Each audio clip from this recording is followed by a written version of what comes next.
This is the Great Smoky Mountains, and something or someone is out there living off the grid, watching, waiting, and thriving where no one should be able to. Long before roads and trails crossed these mountains, the Cherokee lived here for thousands of years. They called this land Shakanachi, the place of blue smoke. They respected the land, but they also feared it. Their oral traditions spoke of areas where people simply vanished, of sounds in the night that were not animals and were not man, of things that they saw that walked like men but were not men. Certain ridges and hollers were avoided entirely. Even today, some Cherokee elders warn, don't follow the crying into the woods. During the vicious Civil War, the Appalachian region, and particularly the Smokies, were in utter chaos. Both Confederate and Union deserters fled into the Smokies to escape death or justice. Some say they grouped up in abandoned hollers. They formed rogue settlements, and there they survived on roots, stolen supplies, wild game and fish, whatever they could get. Records from the 1860s have a mention of bands of mountain men, and these bands of mountain men were reported to attack supply routes. But then, after that report, no further word, no mention of arrests, no follow-up on the status of these guys, nothing. They simply disappeared deeper into the Smokies. So, could they have married, raised families? And what would those families look like after living over 150 years in complete isolation, cut off from the rest of the world? There are many, many alleged eyewitness accounts from the Great Smoky Mountains National Park of some very odd things. Here are just a few of them. Multiple visitors have reported seeing figures in the distance that looked human but were moving way too fast to be human. And they said that they would drop down on all fours and scurry into the undergrowth. An account from 1999 from a hiker near Tremont described that he saw a naked ash gray man. He said the man ran up a steep slope and that he moved like a lizard. I guess he dropped down on all fours and scurried right up the slope at a super high rate of speed. Another account, campers in Elkmont reported to rangers that they had heard chattering. They said it sounded like people mimicking speech outside their tent. They said this went on all night long. They kept checking outside the tent and no one was there. So that's a little unnerving. Here's an account from a bow hunter in 2007.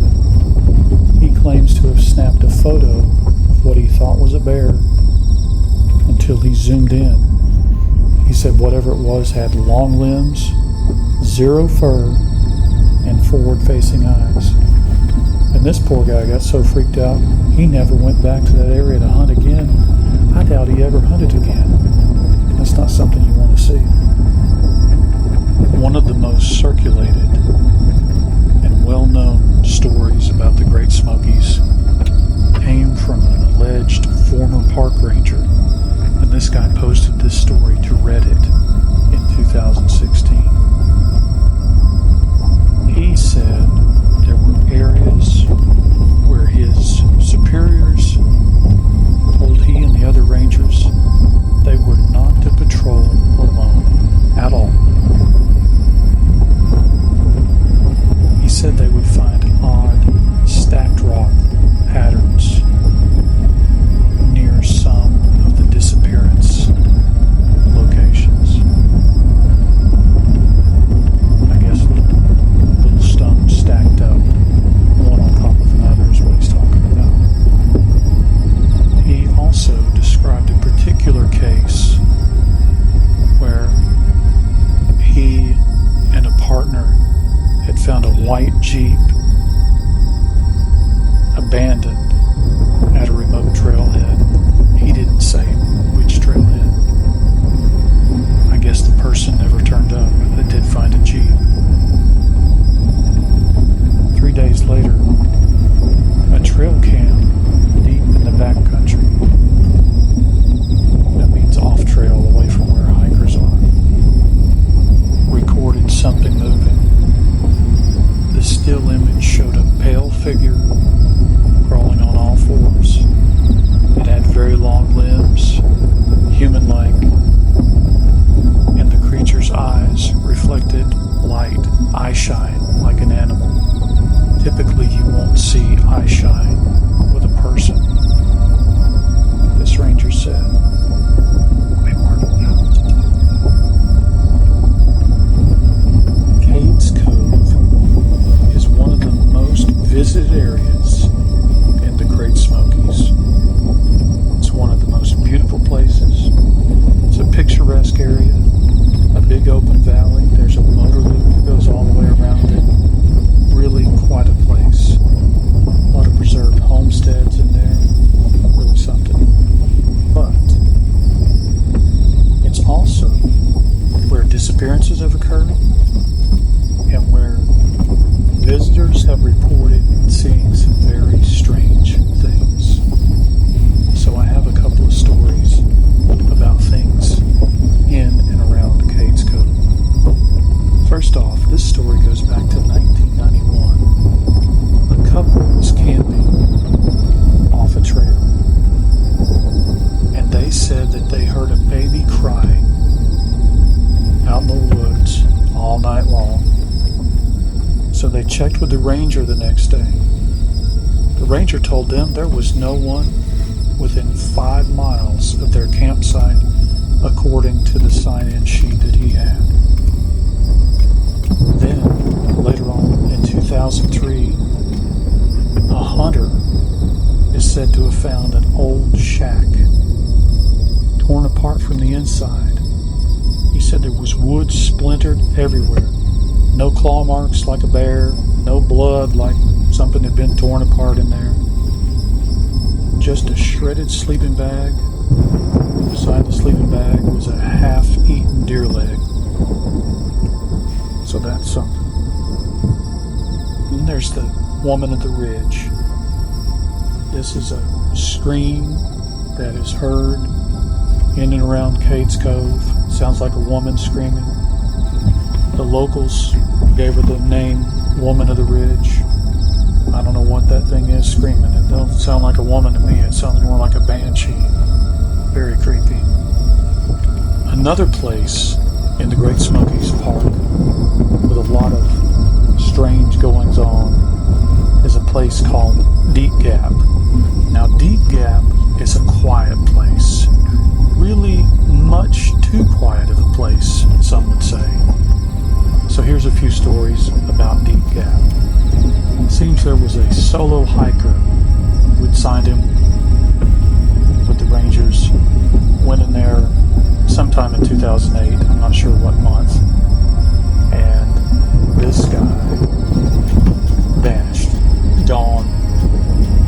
Rangers, when he was supposed to sign out, they called search and rescue folks because they had seen neither hide nor hair of this guy.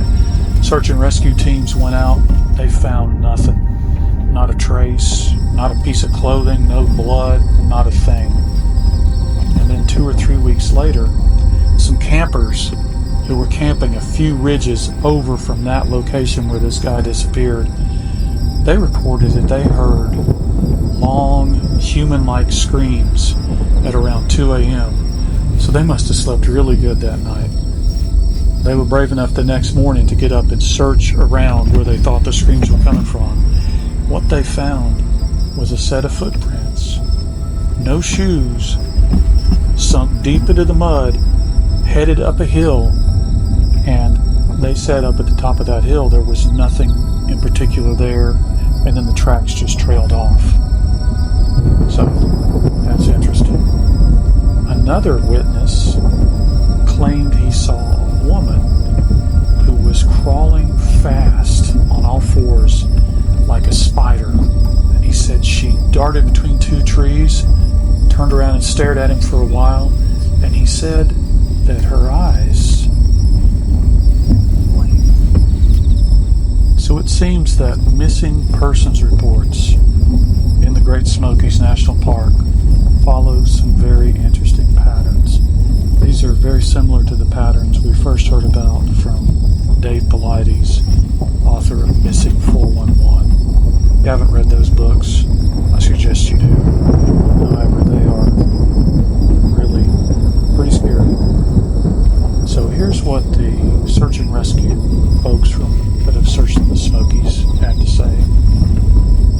They say that often the missing person is reported to have gone off the trail very briefly, and then the rest of the group notices that they have just vanished. Also, the trained dogs, often bloodhounds, lose the trail almost instantly.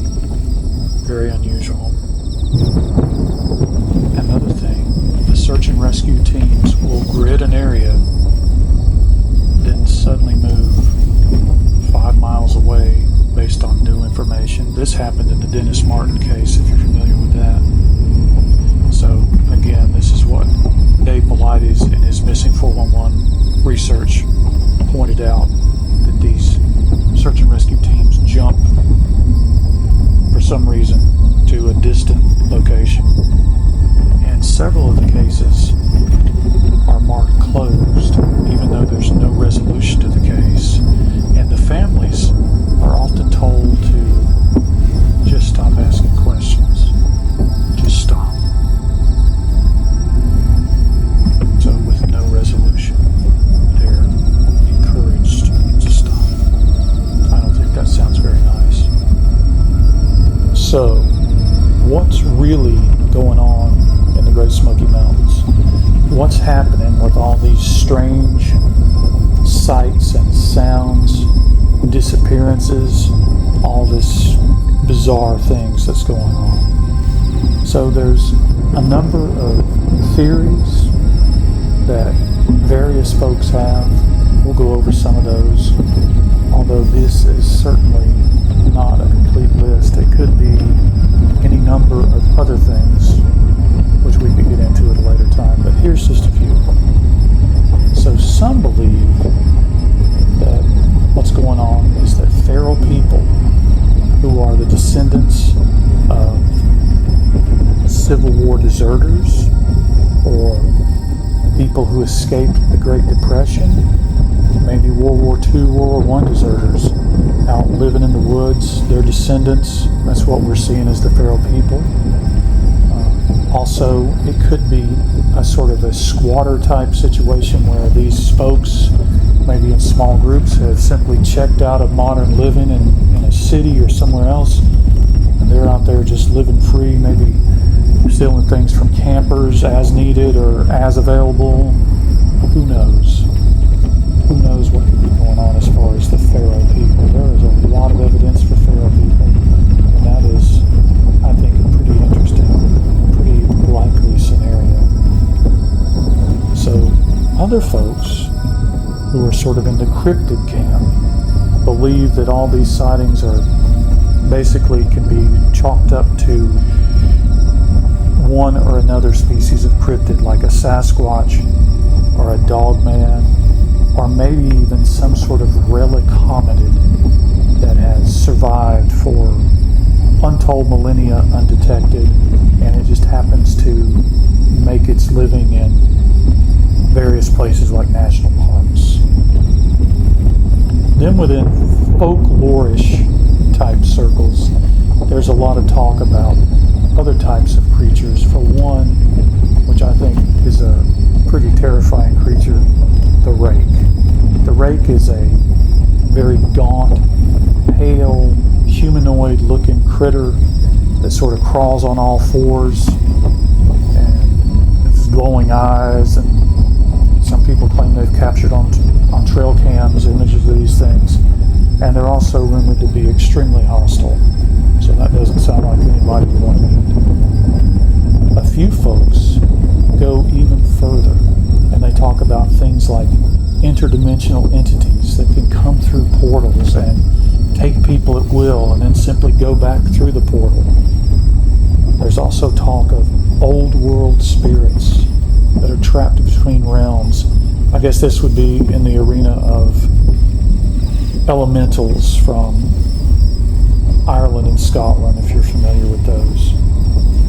But maybe the simplest and the scariest explanation is they're just people, feral people. And these feral people who chose to leave civilization behind generations ago, now they simply see anyone else that they can single out and get alone as prey. Another good question to ask is this: if these things are occurring, and if there are unknown creatures of various types in the Smokies and other national parks, why the silence? Well, here's one reason, one possibility. Tourism is a multi-billion-dollar industry. The Great Smoky Mountains National Park has over 14 million visitors a year. It is the most visited national park. So, missing people, strange creatures, man, that's bad for business. The park rangers are discouraged from discussing unconfirmed sightings, and I can tell you that is 100% true. I know that personally. And there's the trail cam footage that often goes missing from the trail cams that the park rangers put out. The case files, they're closed without an official explanation. And then there's the silence, which may not be accidental. So the next time you go for a hike in the Smoky Mountains, here's what to do. Number one, stay on the trail. Number two, don't chase voices, especially if you hear those voices calling your name and they sound like someone you may know. Don't investigate stacked stones in areas where you know there's not been anyone around for a while. And if you feel or see something watching you from the woods, keep walking.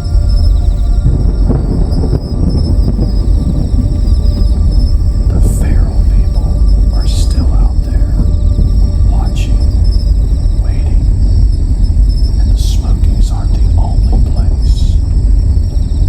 Every year, over 4 million people enter Yosemite National Park. Some never come out.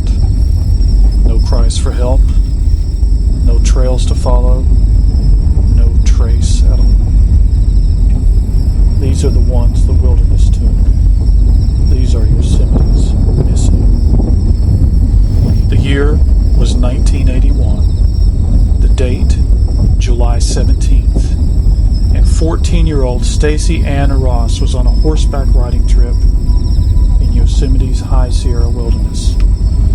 After arriving at Sunrise High Sierra Camp, she asked her dad if she could take a walk to a ridge and take some photographs. An older man from the group went with her, but he stopped to rest halfway. Stacy continued alone. Minutes later, she was gone. The search that followed was massive, including dogs, helicopters, massive numbers of search personnel, but all they ever found was her lens cap from her camera. Her body, her camera itself, her clothes, none of that was ever recovered. The National Park Service still refuses to release the full report from her disappearance. To this day, her disappearance remains one of Yosemite's most baffling. A girl walks into the trees and never comes out. No sound, no goodbye, just silence. The forest swallows everything. In September of 1982, 28-year-old Patricia Marie Hicks Dahlstrom left her home in Merced, California. She was headed toward Yosemite. She'd recently left a controversial religious group and may have been looking for peace or reflection. She vanished without a trace. In June 1983, hikers discovered human remains, including a hand and forearm, in Summit Meadow, deep inside Yosemite National Park. 5 years after that, in 1988, a skull was found nearby, jawless and weathered. It wasn't until 2021 that DNA confirmed both remains belonged to Patricia. No cause of death, no official suspect, just a name returned to the bones. The forest had kept her for decades. Yosemite doesn't always give up its dead, and sometimes, when it does, it raises more questions than it answers. July 5th, 1988. Timothy John Barnes, age 25, set out for a solo day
suggest you do, but be aware, they're pretty terrifying. You may not want to go back in the woods after you read them. But here are the patterns. No scent trail. Clothing found folded.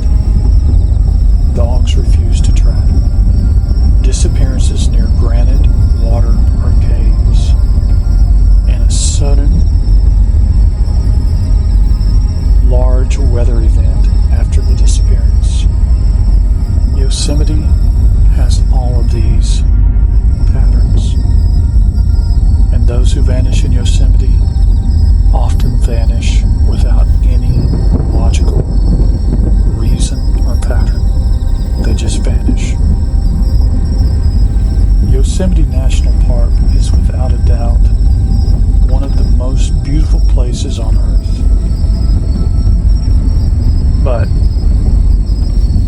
sometimes the most beautiful places turn out to be the most dangerous. The cliffs can hide bones. The trees hear things they just can't repeat or wouldn't repeat. And the park's silence is the loudest sound of all. If you go hiking in Yosemite National Park, stay on the path. And if you hear your name called from the woods, don't look back and don't answer. Keep moving. It was September 17th, 2016, and 74-year-old Peter Fancher Jackson texted his son. He told him he was heading out to Yosemite National Park for a weekend getaway. Just Peter, a quiet solo retreat into the wild. Now, Peter Jackson was no amateur. He was in excellent health. He was a seasoned hiker who preferred solitude over sightseeing. Peter arrived at White Wolf Campground and set up at Site 58. Peter had his car packed neatly with everything he needed, and his site was fully paid through September 21st. So he should have been there 5 days. Everything seemed routine. Peter had done this many times. Then, nothing. Not a peep. Peter Jackson never checked out of Site 58. So park rangers came around and found that his vehicle was still packed with everything, untouched. The campsite still looked lived in, except there was no Peter. So he hadn't camped there, he was just gone. So the rangers thought that he'd gone on a day hike, maybe 5 miles out and back. He'd done this many, many times before, but that evening, he didn't come back. So the rangers called search and rescue teams. They came in, they had helicopters, they had people on the ground, experienced searchers. They even had drones in the air. And of course they had their faithful, well-trained search and rescue dogs, probably including a lot of bloodhounds. You know, a bloodhound is quite a creature. It's really amazing. But anyway, they didn't find a single clue about Peter. They didn't find one piece of dropped gear. They didn't find a scent trail. They didn't find any of his boot prints. They didn't find nothing. So it was as if Peter Jackson had just vanished right into one of those granite outcroppings. This search went on for weeks.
echo, and green ghostly lights dance around. So if you like that sort of thing, like I do, please subscribe to my channel, Paranormal, etc. We have a lot more stories of the strange, the bizarre, and the unexplained coming soon. We're just getting started. So, until the next mystery, thanks for watching.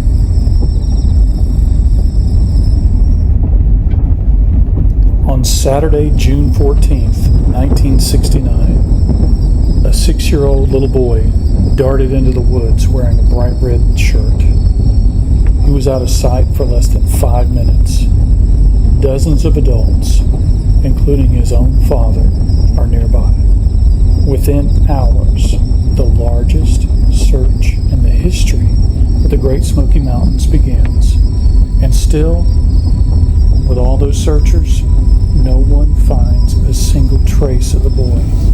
No footprints, no tattered clothing, no body, nothing. Now, over 50 years later, the mystery has only grown darker. From suspicious sightings to the sudden arrival of Green Berets to whispers of feral people in the forest. There are pieces of this case that just don't add up.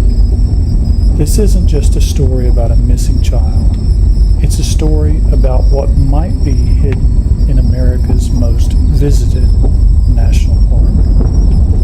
Dennis Lloyd Martin was just 6 years old when his family took him to the Great Smokies for Father's Day weekend. During the camping trip on Saturday, they headed to Spence Field on the Tennessee-North Carolina border, which was a popular hike. The place was remote, but not dangerously so. The Martins were experienced outdoorsmen, the dad, Bill, and the grandfather, Clyde. So, nothing about that day seemed out of the ordinary. Dennis and the other children planned a harmless prank. They were going to sneak into the woods and jump out to scare the grown-ups. Dennis ran to the left into the trees alone. That was the last time anyone ever saw him. When his father, Bill, realized he hadn't come back out of the woods, he sprinted 2 miles down the Appalachian Trail, shouting his son's name. He got nothing, no response, not a peep. By nightfall, a torrential thunderstorm dumped over 2 inches of rain. Fog rolled in, the temperature dropped, and the cold reality that Dennis was gone began to sink in. What followed was the largest search operation in the Great Smoky Mountains National Park history. Over 1,400 people in total joined. Rangers, police, college students, Boy Scouts, and even Army Green Berets. Helicopters flew over 1,000 sorties. Bloodhounds combed the trails. But the more people arrived, the more chaotic it became. Volunteers may have trampled vital evidence. Search dogs lost the scent repeatedly. Despite covering 56 square miles, not a single shred of Dennis's clothing was ever confirmed. And then came the first strange clue.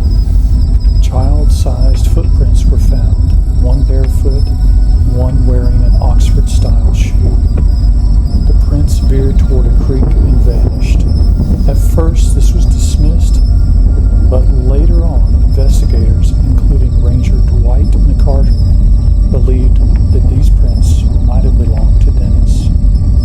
A sock and shoe were found in the same area, but by then, rain and human interference had obliterated the trail. Around the exact time Dennis went missing, another family, the Key family, from Carthage, Tennessee, were hiking several miles away around Rowan's Creek. The Keys heard a blood-curdling scream, followed by something crashing through the brush. Mr. Key spotted what he described as a disheveled man covered in hair slipping between the trees. Something was slung over the man's shoulder, Mr. Key reported. The Keys assumed it was a poacher until days later when they read about Dennis Martin. The FBI escorted Mr. Key back to the site, but officials dismissed the sighting.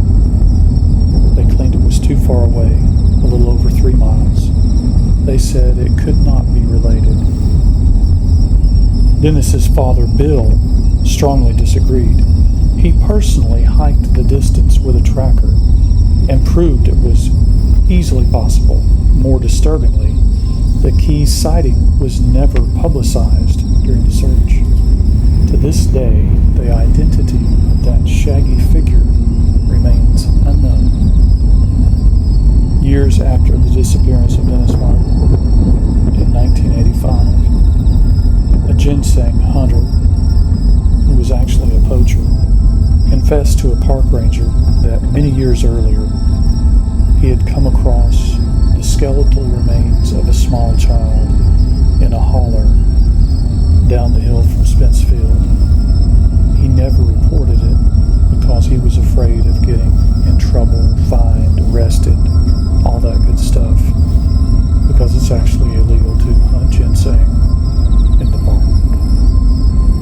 Now, after this, a team of rangers was dispatched to search that area. They didn't find anything, but again, this was many years after the man had allegedly found the skeletal remains. So, could the forest have simply reclaimed the remains? Or was the poacher mistaken? Or did he make the whole thing up for some reason? I can't imagine why he would do that. No one knows for sure. But the location did align with where Dennis Martin might have ended up if he had wandered down the hill. Once again, we're left with no closure, no answers, just more questions. So that brings us to the big question. What actually happened to Dennis Martin? Of course, no one knows the answer to this question. However, there are a lot of theories that we could talk about, so let's look at a few of those. First off, the simplest explanation, and the one that many people go with, is that Dennis just got lost. He's a little boy. He got lost. He got cold and dark. He just succumbed to the elements. And of course, that's possible. And it's a tragic accident if that's what occurred. But that doesn't explain the lack of footprints, the lack of remains, or the nearby sightings, like the wild man with the thing on his shoulder. Others suggest Dennis was taken by a person, like a human child trafficker or something of that nature, or that something else took him, like a feral person, possibly a cryptid, like a Sasquatch or a dog man. Of course, I don't know why a Sasquatch or a dog man would take a little child like that. I don't think they would. And then back to some of the more mundane explanations. Wildlife attack. You do have bears in the Smokies. A bear might attack if it was startled, but of course black bears are not vicious predators unless provoked. Then you have feral pigs in the area. Feral pigs are known to attack, but really not unless provoked. And then you do have mountain lions, which many sources, academia sources, etc., will say there are no mountain lions east of the Mississippi River, blah, blah, blah. Well, that's not true. I can personally guarantee you that's not true. So, would a mountain lion do that? Possibly, but again, very unlikely. In the case of a predator attack, no searcher found any blood, any tattered clothing, any signs of predation, as they say, which would occur if even a small child was taken by an apex predator. then the abduction, like abduction by a human child trafficker type person. That is, of course, always a possibility. And one note, a white car was seen speeding away from the trail across the road where the Key family sighted that man, creature, whatever it was, in the woods. So that's a possibility. Feral humans, that's a deep subject. There are rumors of feral humans in the Smokies and other places all over Appalachia, going back over 150 years. So I believe there's got to be something to that. Now in this case, a ranger in the Smokies Park reported that he was attacked by what he called a wild man in the park just a few months before Dennis disappeared. Is it related? It's possible.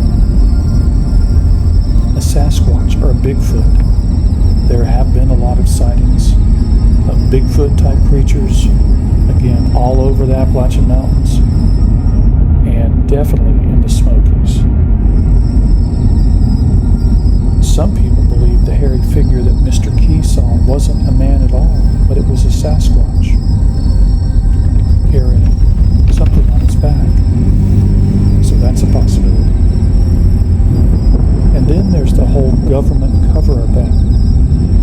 Why were the Green Berets in the area? And why did they operate separately?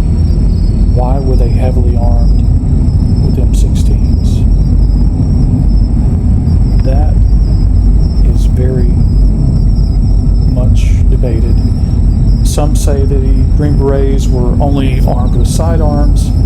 Some reports say the Green Berets were actually over in the Nantahala wilderness, about 600 of them on a training exercise, and they only sent 60 guys over to Spence Field. So if that's the case, as the crow flies from Nantahala wilderness to Spence Field, you're only talking maybe 35 miles by air. And of course, they had helicopters. So that's certainly possible. And then there's the whole FBI angle. The FBI will release documents on the disappearance, but they are heavily redacted. And you can find these online if you're interested. So the FBI did not want to disclose what they knew for one reason or another. And another interesting angle behind all of these other modern angles, the Cherokee have legends that speak of a race called the Nene.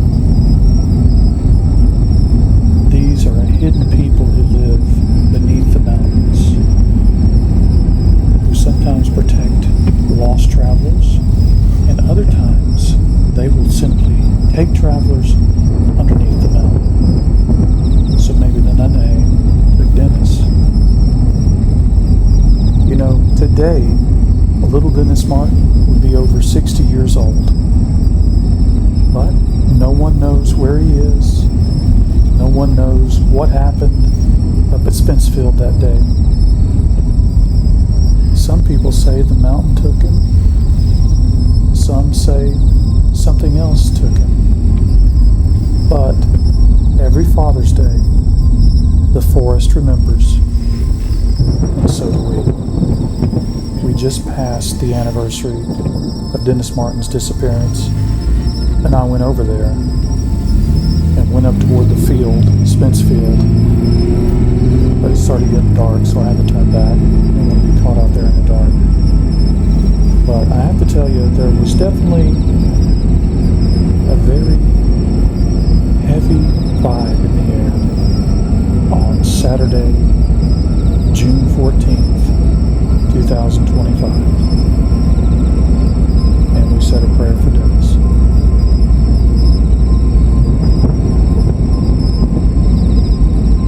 Have you ever felt it? The moment where the trees go too quiet, and the birds just stop, and even the wind holds its breath. I was only a few miles from the next shelter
official story claimed he likely succumbed to the elements, but oddities in the case remained shared.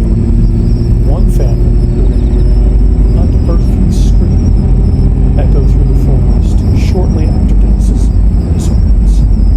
Another claimed they saw a figure, either a man or a bear, carrying something red slung over its shoulder near Rowan's Creek.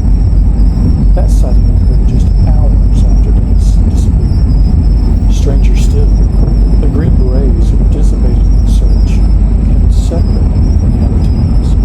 According to some accounts, they refused to share information and operated with classified instructions. No trace of Dennis Martin was ever found. Not a t-shirt.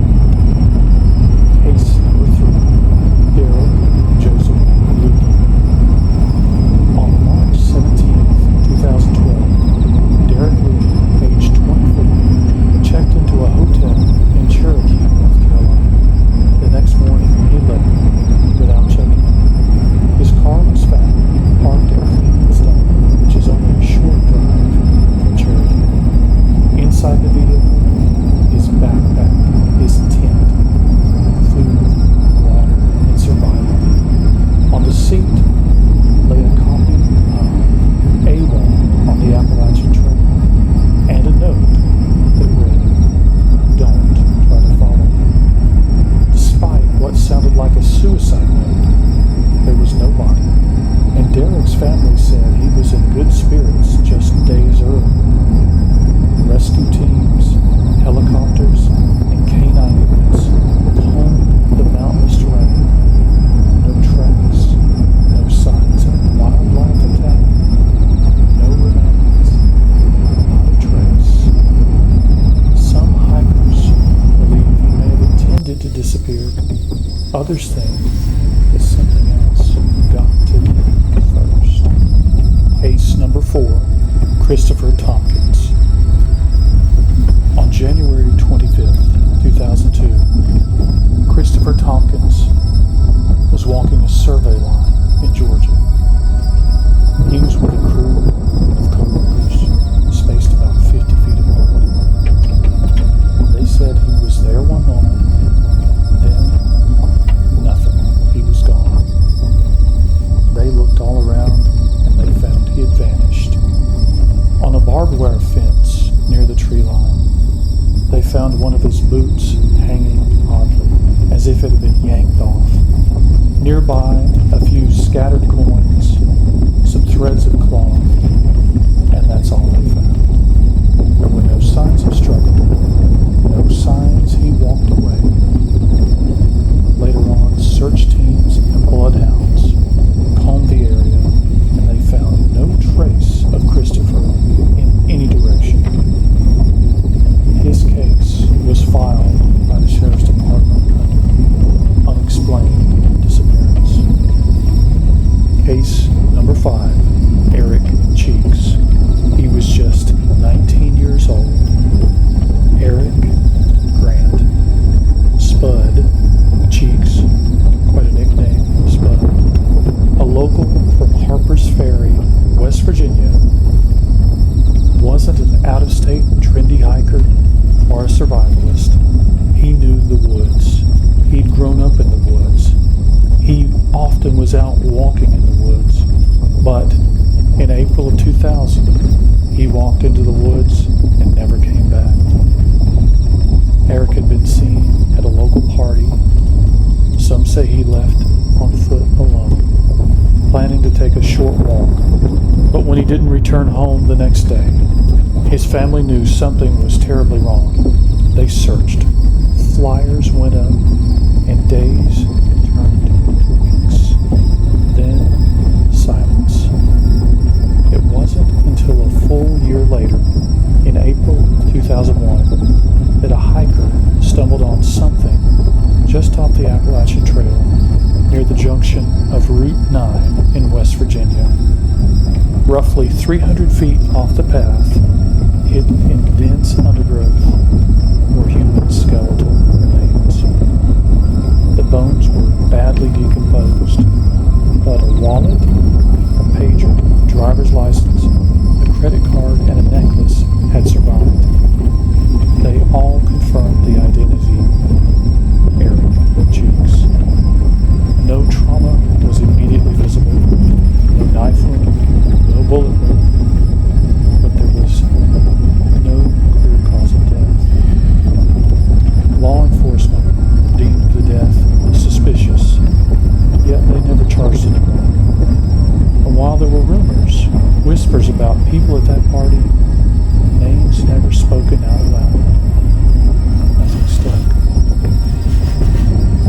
Eric's body was laid to rest, but his story wasn't. This day, the Appalachian Trail near Harper's Ferry, West Virginia, carries with it the quiet weight of mystery. The mystery of a young man who should have come home, but instead became part of the forest. Case number 6, Paul Parr. It started like any other section hike. On Wednesday, June 4th, 2014, Paul Parr pulled into the parking lot at a popular Appalachian Trail outfitter called Mountain Crossings Outfitters, very close to Neal Gap along the Appalachian Trail. He spoke with a lady employee there, and he asked her if she would watch his vehicle while he hit the trail. He said he'd be gone around 6 months, and he gave her $200 to watch his car. Then Paul walked off into the woods. At first, nothing seemed strange or out of the ordinary until a few days later, on Sunday, June 8th, his backpack was found abandoned, full of gear and full of cash, north of Neal Gap. No one had seen him, or so it seemed. Then the reports started flooding in. Hikers along the trail recalled strange encounters. A man with no gear, walking in flip-flops and only a t-shirt and shorts, and he was sleeping in a trash bag. He was reportedly offered food and supplies, but refused. He spoke obsessively about religion, sometimes wandering off the trail to sleep beneath the bushes. Trail journals nicknamed him Trash Bag. Sightings were logged as far north as Standing Indian Shelter in North Carolina, almost 30 miles up the trail. Each time, he looked thinner, more disoriented, but still moving, and always alone. Search efforts were launched after the sightings stopped, but Paul Parr was never seen again. No remains, no confirmed belongings, just those final eerie sightings, and a story that still makes hikers uneasy when they pass through that stretch of trail. To this day, no one knows why he shed his gear, or why he took off alone, or what happened after he slipped beyond the reach of kindness and into the silence of the mountains. Case number 7, Mike Herron, 2008. Unlike the others, Mike Herron wasn't a hiker, and he wasn't hiking. He lived near Happy Valley, Tennessee. His house was not far from a spur trail that joins the Appalachian Trail. One summer morning, he told his wife he was going to go mow some grass. They had a lot of grass. The wife went off to do some errands. When she came back hours later, the mower was out. Mike's truck was parked. Mike's ATV was running, but Mike was gone. Search teams combed the woods and the trails. This area is known for steep hollers and deep, tangled thickets of rhododendron and other bushes. And Mike was an experienced outdoorsman and hunter. He wouldn't just wander off. This case has led some to speculate whether Mike had stumbled upon something or someone he wasn't supposed to see. Case number 8. Polly Melton. It was a crisp afternoon on September 25th, 1981. In the Great Smoky Mountains National Park, 58-year-old Polly Melton, known affectionately by her friends as Polly, was hiking the familiar Deep Creek Trail, very near Bryson City, North Carolina, with 2 longtime friends. They had done this walk dozens of times. It wasn't rugged terrain, just a steady forest path lined with golden leaves. Polly had recently lost a significant amount of weight, and the walk was meant to help with her health. She did suffer from high blood pressure.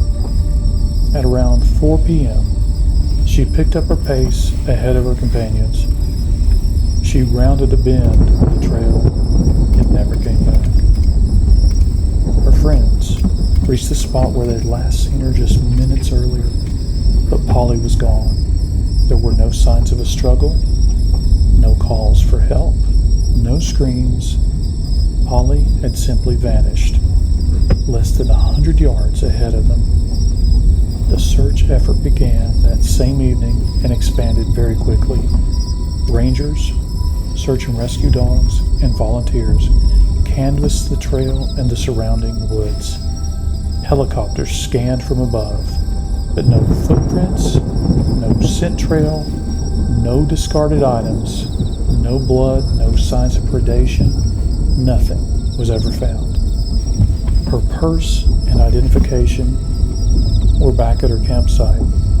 There was no record of her leaving the park, yet some believed that she may have staged her own disappearance, pointing to rumors that she had seemed distracted and possibly distressed in the days leading up to the hike. But there's no evidence that she ever left the trail or the forest. To this day, no trace of Polly Melton has ever been recovered. No clues, no remains, no closure. She simply walked into the Smokies and faded into the trees. Case number 9, William Bradford Bishop, Jr. He was a polished diplomat, a Yale graduate, and a Foreign Service officer, fluent in multiple languages, intellectual, calm. Yet, in the spring of 1976, something inside him snapped. On the evening of March 1st, just after work in Foggy Bottom, Washington, D.C., William Bradford Jr. withdrew a few $100s, bought a gas can, a shovel, and, without a trace, returned home. By nightfall, his wife, his mother, and 3 young sons, aged 4 to 14, were all murdered.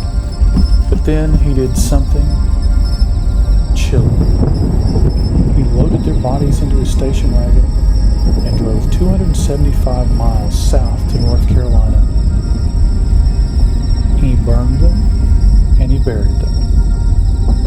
Just 2 weeks later, on March 18th, Rangers in the Great Smoky Mountains discovered Bishop's abandoned 1974 station wagon parked in Elkmont, Tennessee, just off the Appalachian Trail. Inside, dog biscuits, a shotgun, a bloody tarp, and an axe, all handy items, but no Bishop. Bloodhounds tracked his scent to a nearby cabin and onto the trail, then lost the scent entirely on the Appalachian Trail. It was as if he had melted into the forest, and apparently he did. Despite decades of manhunts, age-progressed sketches, international sightings, and a spot on the FBI's 10 Most Wanted, Bishop was never caught. He may still be hiding in plain sight. To this day, hikers passing through Elkmont, knowing his car sat there and the terrible things he did, say it's impossible not to wonder, what if he's still walking these woods? Case number 10, Paula Jean Weldon. In the late afternoon of December 1st, 1946, 18-year-old college student Paula Jean Weldon left Bennington College in Vermont. She was headed out for a short walk, not expecting the cold night to come so fast. Wearing a red parka, jeans, and some light sneakers, she hitchhiked down Route 9. and a local man dropped her off roughly 2 miles from the entrance to Glastonbury Mountains Long Trail just before 3 p.m. And I should add that back in those days, hitchhiking wasn't the same as it is today. A lot of people did it, although I wouldn't recommend it then or now. But anyway, shortly after, she was seen by a hiker who asked her how far the trail went. Paula pointed north, and she said it stretched all the way to Canada.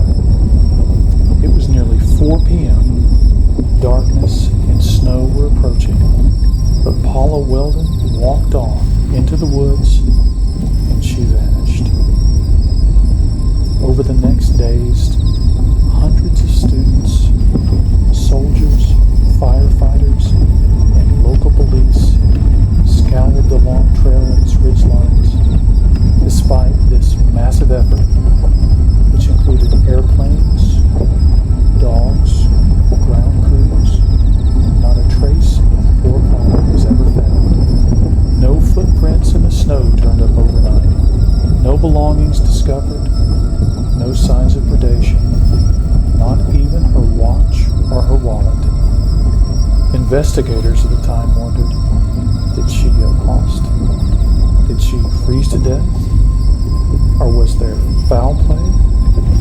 Some theories emerged. Here are a few of those theories. A local logger said he might have seen her the day before, but his stories changed over time. Suspicious sightings in Massachusetts of a woman that matched Paula's description came through. There was speculation of suicide, accentuated by the ominous temperature drop, so she could have gone out and intentionally frozen herself to death. She did leave behind her paycheck and all personal items, so that's a possibility. But no body was ever found. So Paula's disappearance was so mystifying. It happened in broad daylight with witnesses nearby. It was so strange that Vermont's governor actually acted on it. Within months, he formed the Vermont State Police, and they were headquartered at Paula's Mission in Action College. Within a short period of time, 6 other people vanished in the same area in the late 1940s and early 1950s, earning the area the ominous nickname, the Bennington Triangle. But Paula Weldon was the first and remains the most haunted disappearance of the Bennington Triangle. The woods around Glastonbury whisper her name. Some believe she walked into the snow, never to be seen again. But until proof is found, Paula remains missing. Her last footsteps echoing down the long trail, fading into legend. And Long Trail is now part of the Appalachian Trail. The Appalachian Trail is one of the longest trails in the entire world. It stretches over 2,200 miles. It crosses some of the most beautiful and most unforgiving land in North America. For most, it's a journey of peace and discovery. But for these 10 people, and a lot of others, the trail seems to have swallowed them whole. Some believe it was nature that took them. Others suspect it was something darker, something unknown, perhaps something known. But out there, past the tree line, past the last marker, something waits, and it's been waiting out there for a very long time.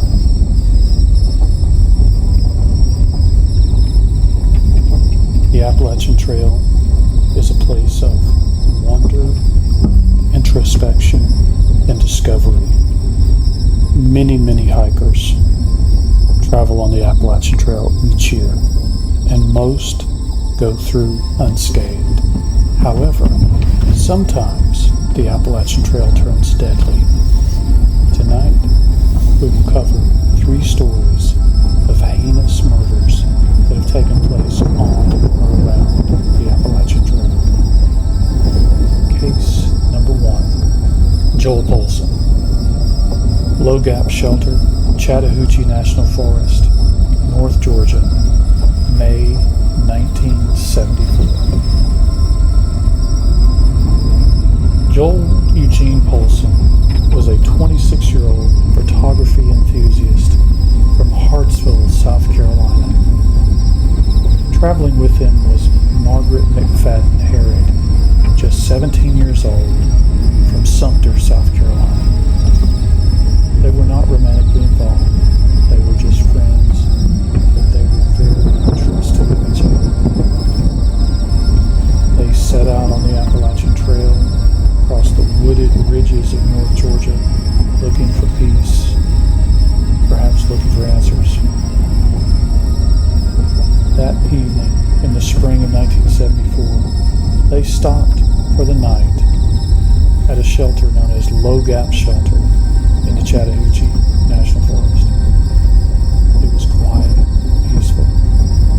The shelter was a welcome relief after a long day of strenuous hiking. As the sun began to set, a stranger showed up. He introduced himself as Ralph. Ralph was older, weathered, rough around the edges, but not threatening, just different. They made some food, ate by the fire. Ralph shared some of their food, made small talk. He even gathered firewood for them. But it turns out Ralph was not just a lonely traveler. His real name was Ralph Howard Fox, a drifter with no fixed home, a man battling inner demons perhaps, and he would soon become the Appalachian Trail's first confirmed murderer. At dawn, Joel woke up and went down to the stream to wash his hands and face. As he was walking back from the stream, when he was near the fire pit, Fox pulled out a .38 pistol, shot Joel dead, right in the head. Then he returned to the camp, ambushed Margaret, tied her up, blindfolded her, and forced her to hike deeper into the wilderness with him. They moved on for days through the Georgia backcountry. Margaret was terrified, alone. She didn't know if she was going to live or die. Her life was hanging by an unraveling thread at the whim of Ralph Howard Fox. She could die any moment. But in a moment no one fully understands, Fox decided to let her go. He boarded a bus to Atlanta. She boarded a bus to Columbia, South Carolina. There she contacted law enforcement. They found Joel's body buried under some leaves and sticks and part of a trash bag he was stuffed into. Days later they found Fox, arrested him. He confessed and pled guilty to murder. He was sentenced to life in prison. But the justice system didn't hold. Fox was paroled after only 15 years. And he murdered again. This time, a lady in Ohio. And he was put back in prison and eventually died in prison. Since that spring of 1974, hikers say that Low Gap Shelter has never felt quite right. The birds don't sing there like they do elsewhere. The stream runs just a little too quietly. And sometimes, hikers report a strange stillness that falls over the home, as if the forest itself remembers what happened. Some say that they hear distant sobbing late at night. Others leave wildflowers near the shelter without a word. The trail doesn't forget. It just waits. Case number Number 2, Janice Balzo, Van Deventer Shelter, Appalachian Trail, East Tennessee, April 1975. She was alone, but never afraid. Janice Balzo, a 22-year-old woman from Wisconsin, had been making steady progress along the Appalachian Trail. Her boots were worn smooth from the hundreds of miles she had already trekked. It was the spring of 1975, and the trail, still mostly isolated wilderness in those days, offered beauty, challenge, and a test of personal strength and stamina. That night, Janice rested at Van Deventer Shelter, a remote wooden lean-to perched on Iron Mountain, East Tennessee. The view overlooked Watauga Lake, breathtaking in daylight, haunting by twilight. Janice prepped her evening meal, settled in, and she let the silence of the forest wrap around her like a blanket. Then he arrived. His name was Paul W. Bigley. Paul was a 51-year-old drifter from Arizona with a fractured mind, and he had no business on the Appalachian Trail. To Janice, he must have seemed like just another odd but lonely traveler, the kind that hikers sometimes meet and part ways with before sunset. But Bigley wasn't just passing through. He lingered, he waited. Then, when Janice was distracted by her fire, he took the hatchet from her own backpack and killed her. The blow was swift. He struck over and over, wounded her fatally. It seems that Bigley wanted Janice's gear, her backpack, and her sense of freedom. Bigley then walked out of the forest and into the Carter County Sheriff's Office, and he confessed that he had murdered poor Janice up on the trail. The Sheriff's Department later hiked in and recovered Janice's body. Bigley was diagnosed with schizophrenia, and he was sentenced to life in prison without parole. Since then, the years have passed, but Van Deventer's shelter never forgot. Hikers who sleep there today report an eerie hush that descends on the area after sundown. Birds go quiet. Even the wind seems to hold its breath.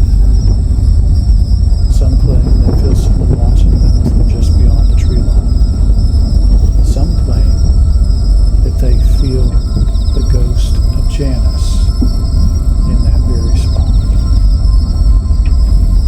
More than one long-distance hiker is awakened there with tears in their eyes, unsure why, but they know they felt something, and every so often, someone leaves a small white flower tucked into the shelter's wooden beams.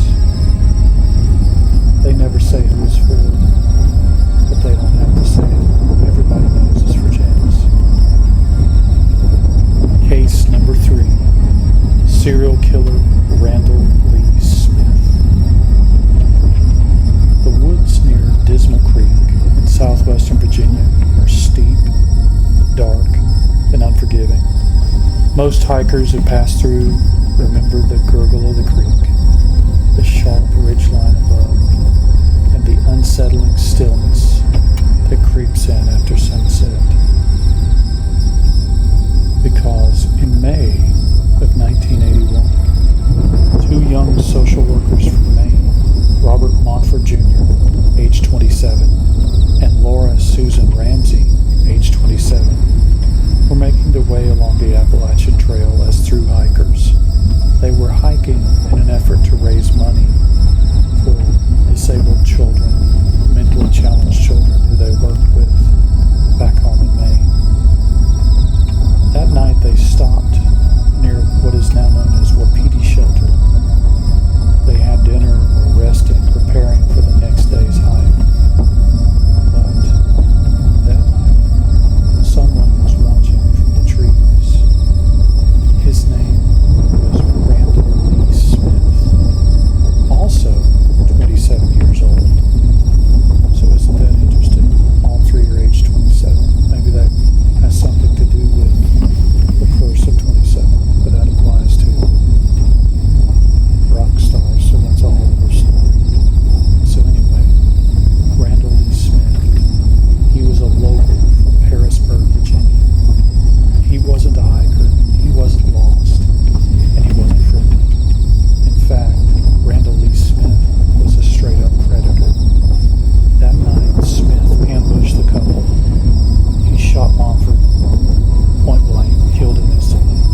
South Carolina.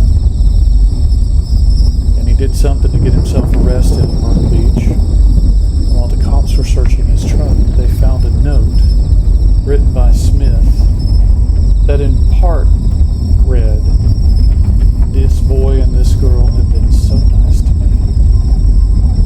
It's going to be a shame when I have to get rid of them. But by the time I do, this truck will be gone and I'll be long gone." So he was very confident that he wouldn't get caught. Now, I'm not sure what he did to get arrested in Myrtle Beach, but it was a good thing that he did. So he was extradited back to Virginia. Virginia police went out to the area with cadaver dogs, and they did find the bodies underneath the shelter. Then Smith was charged with 2 counts of second-degree murder. But in a deal that infuriated many, Smith received only 30 years, 2 sentences to be served concurrently, not consecutively. He served just half of that, 15 years, before he was released on parole for good behavior in 1996. And the trail went until he came back.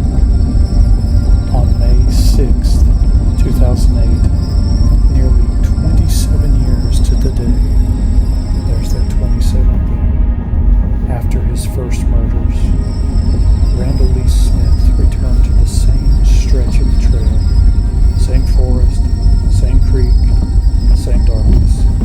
He encountered 2 fishermen, Scott Johnston and Sean Farmer. They'd driven out to Dismal Creek to camp and cast some lines, unaware of killing.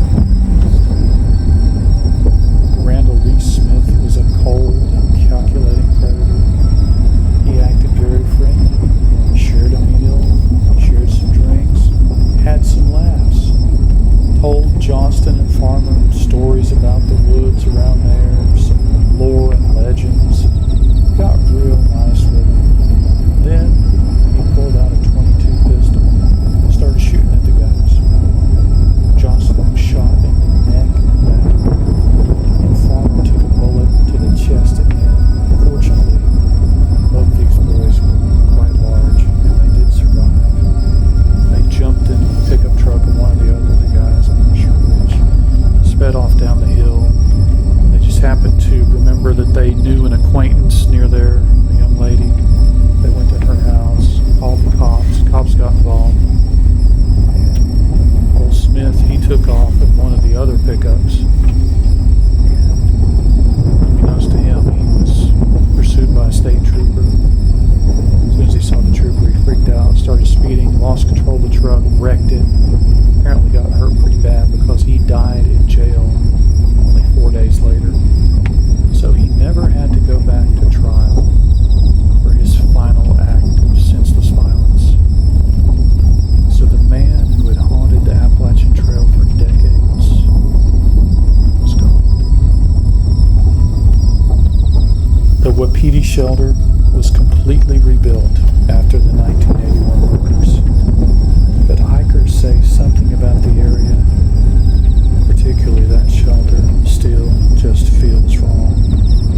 A chill settles in early in the evening. Campers report whispers just beyond the trees, or the sense of being followed even when they know they're alone. Some claim to hear Susan's voice calling out faintly, or footsteps pacing just outside their tents.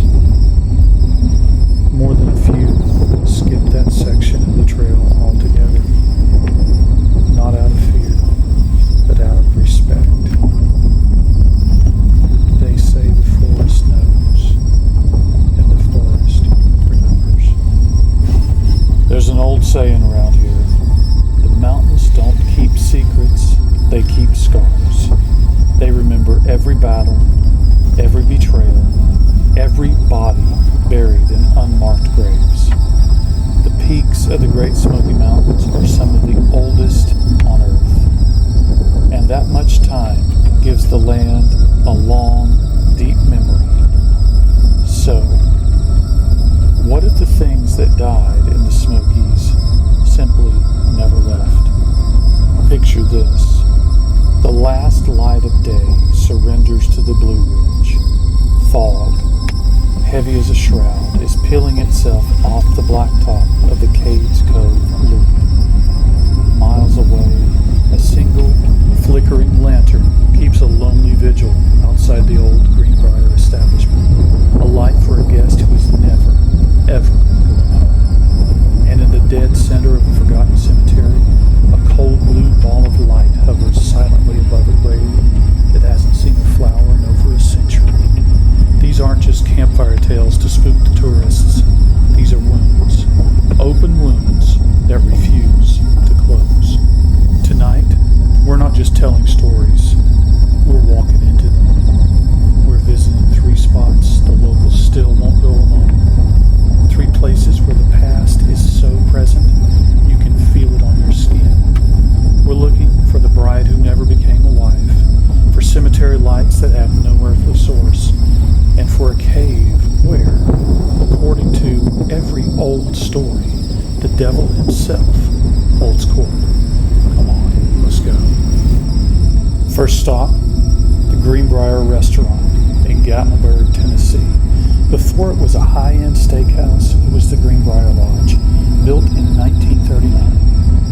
It was a secluded haven for wealthy hunters and vacationers, tucked away in the woods just outside of Gatlinburg. It was a place of laughter, of roaring fires, of bourbon-poured meat. And in the spring of that first year, it was the place where a young woman named Lydia Jane Watkins was preparing for the happiest day of her life. The story, as it's been pieced together, is a classic tragedy. June 12, 1939, church bells rang at noon, the humid air was thick with the scent of gardenias, and Lydia Jane Watkins was left standing completely alone in an empty chapel. Her intended, a young man from Gatlinburg, never arrived. Legend says she didn't cry, she didn't scream, she simply turned and ran the 4 miles back to the Greenbrier, the same building that houses the restaurant today. Still in the wedding dress she spent months sewing by hand, she went straight to the bridal suite on the 2nd floor, locked the door, and with a piece of rope, hung herself from the rafters. The staff that work there now, they don't like to talk about it. They just say the details get fuzzy, as if forgetting is a survival skill. But the building won't let them forget. The evidence refuses to be forgotten. The beam she used is still there, now situated directly above the restaurant's bar. Some say that Lydia's story has a darker postscript. That days after her death, her fiancé's body was found in the woods, mauled by a mountain lion, an animal that hadn't been seen around there for years, leading to whispers that Lydia's avenging spirit had hunted him down. The reported encounters with Lydia are constant, woven into the very fabric of the building. A bartender, let's call him Alex, is locking up around 2:13 a.m. on Tuesday. The restaurant is silent. Every chair is on its table. He does a final check of the security monitors in the office. On the screen for the main hallway, he sees it. Clear as day, a woman in a long white lace gown gliding past the lens. His heart seizes. He sprints to the hallway. Flipping on the lights, it's empty. The footage shows her passing, but 3 seconds later, the hall is empty. There are no side doors, no closets. She just dissolves. In what was once cabin 3, now a private dining room, a guest celebrating an anniversary feels a sudden, tense chill. His wife excuses herself to the restroom. While he's alone, he hears the unmistakable sound of a shower turning on full blast in the adjoining suite, which has been locked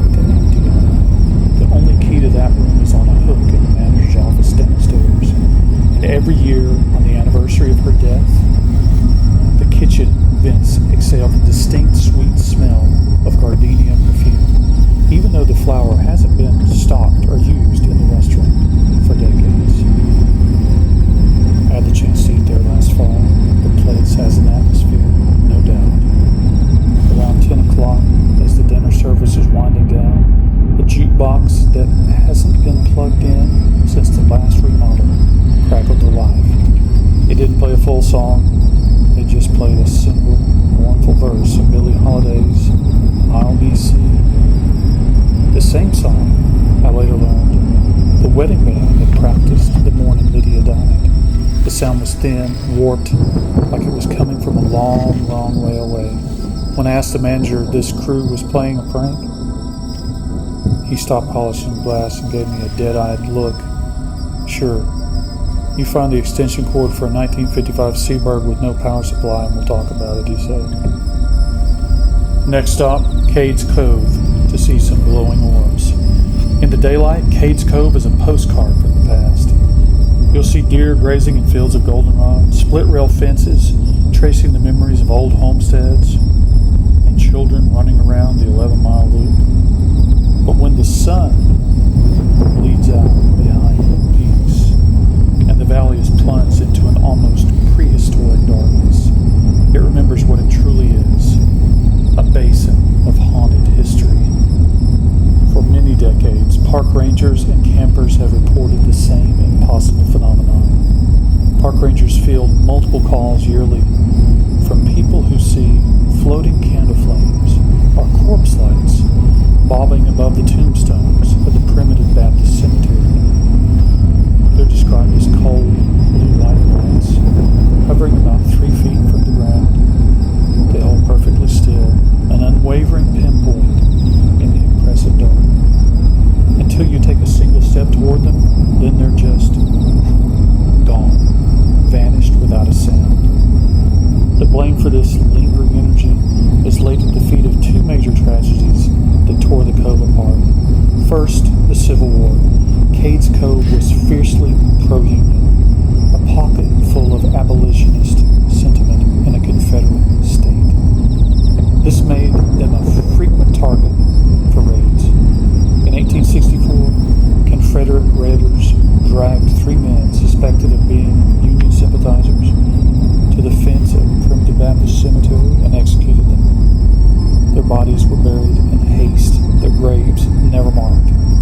Then, in the 1930s, came the second great trauma, the creation of the Great Smoky Mountains National Park. The government, through the process of eminent domain, began evicting the families who had lived in the cove for generations. It was a bitter, heartbreaking process. Some refused to leave, barns were burned, shots were fired, and families were forced from the only home they had ever known. John Oliver, a lifelong resident, fought the eviction in court for years until the family finally lost.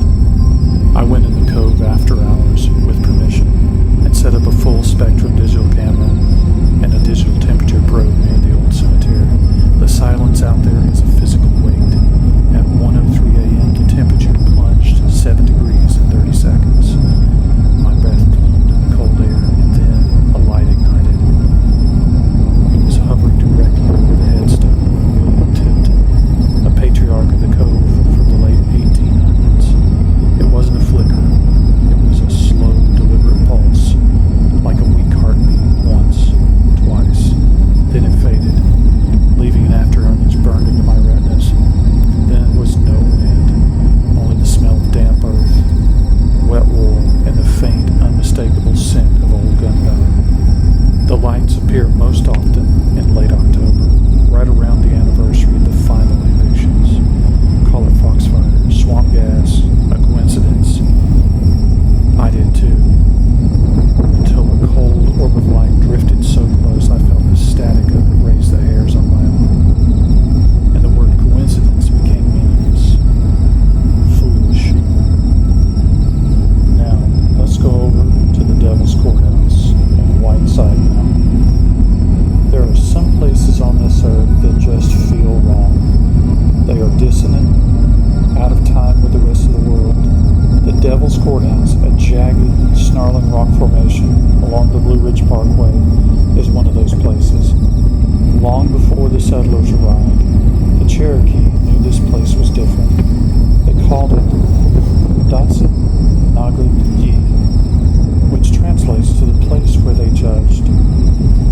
They spoke of a slant-eyed giant named Sukalu, a powerful being, who used a cave within the mountain to hold court.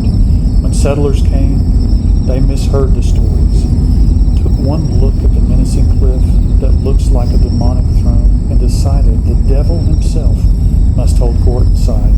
The name stuck, the Devil's Courthouse.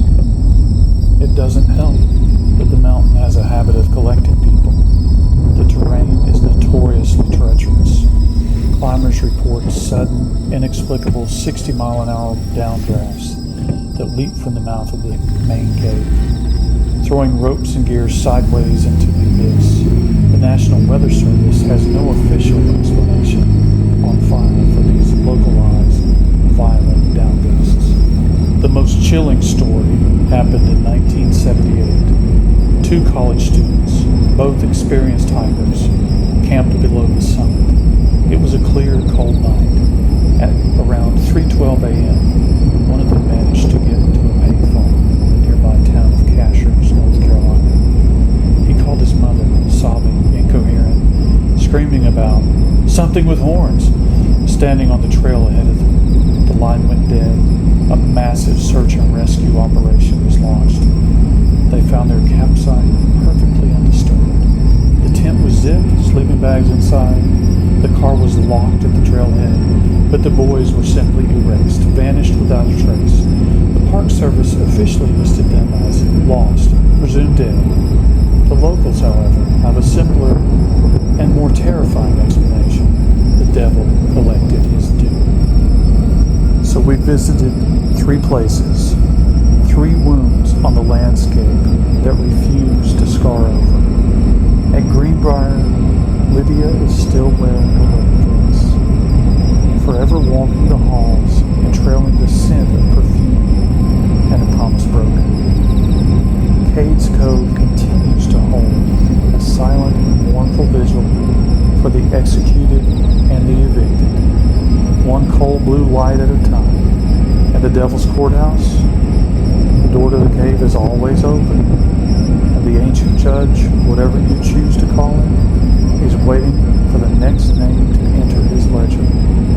These mountains are beautiful, breathtaking in the light of day, but in the darkness here is ancient, and it belongs to someone else. Please leave me a comment with the place you want me to find next, and please, for your own sake, don't hike alone after dark. The trails down here have a nasty habit of forgetting to lead back.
Blade sharper than any knife.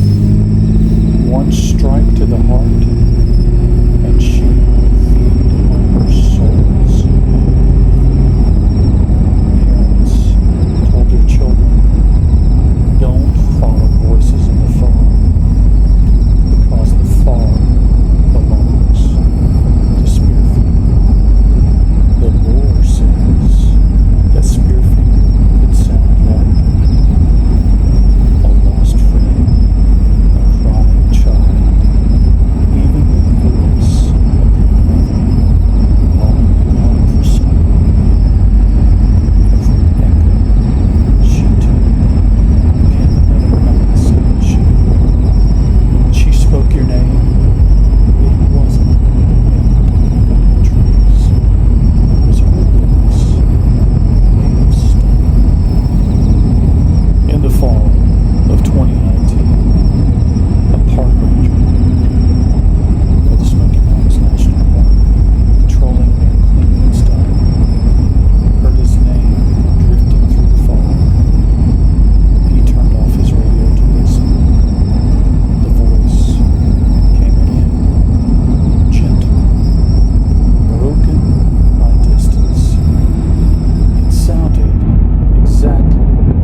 heavy moved behind him.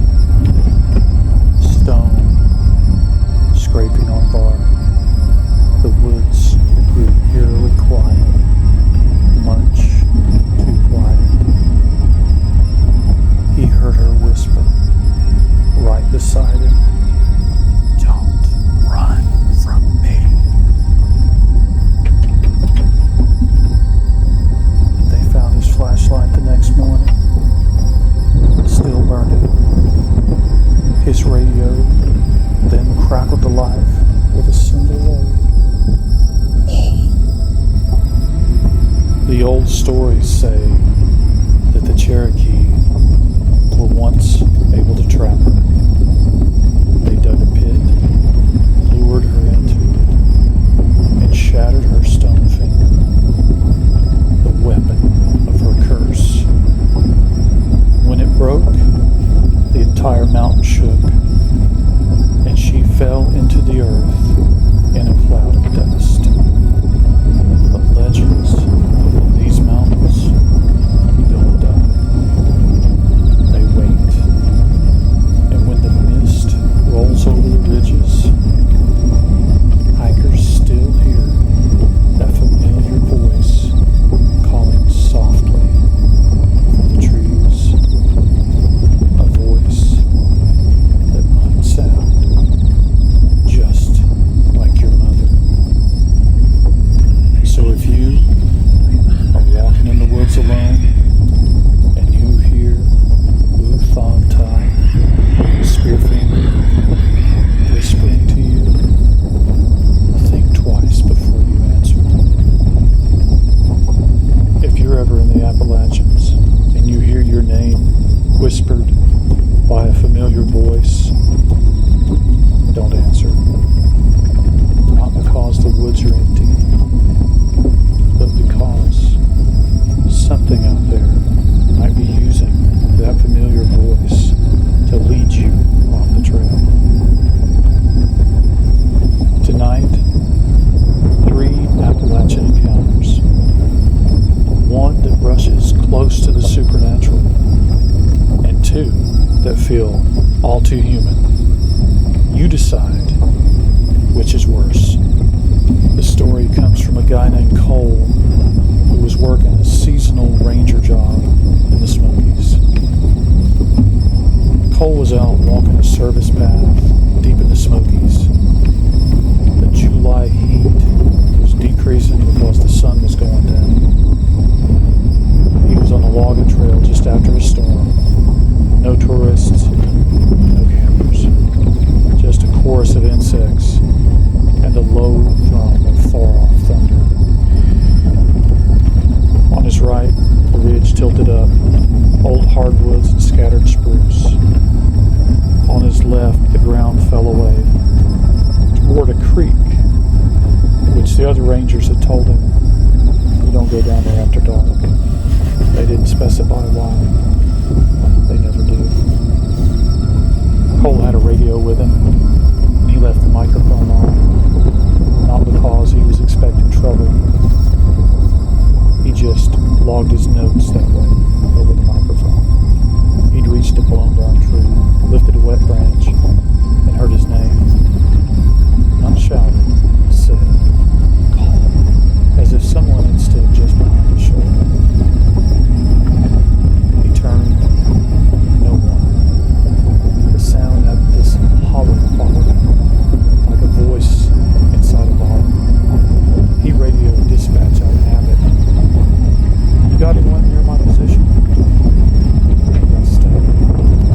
Then a board replied, "Negative call." Cole kept moving. Another 20 yards and it came again. This time from up the slope above him. Cole raised his hands up to his mouth to make his voice louder, and he shouted, "If you're off trail and you're hurt, call out to me. I'll find you." He didn't get any answer. Cole swears that the voice used a phrase his grandfather used to say to him when he was little, and his grandfather had been gone for years. That did it. He crossed the trail, climbed toward the voice,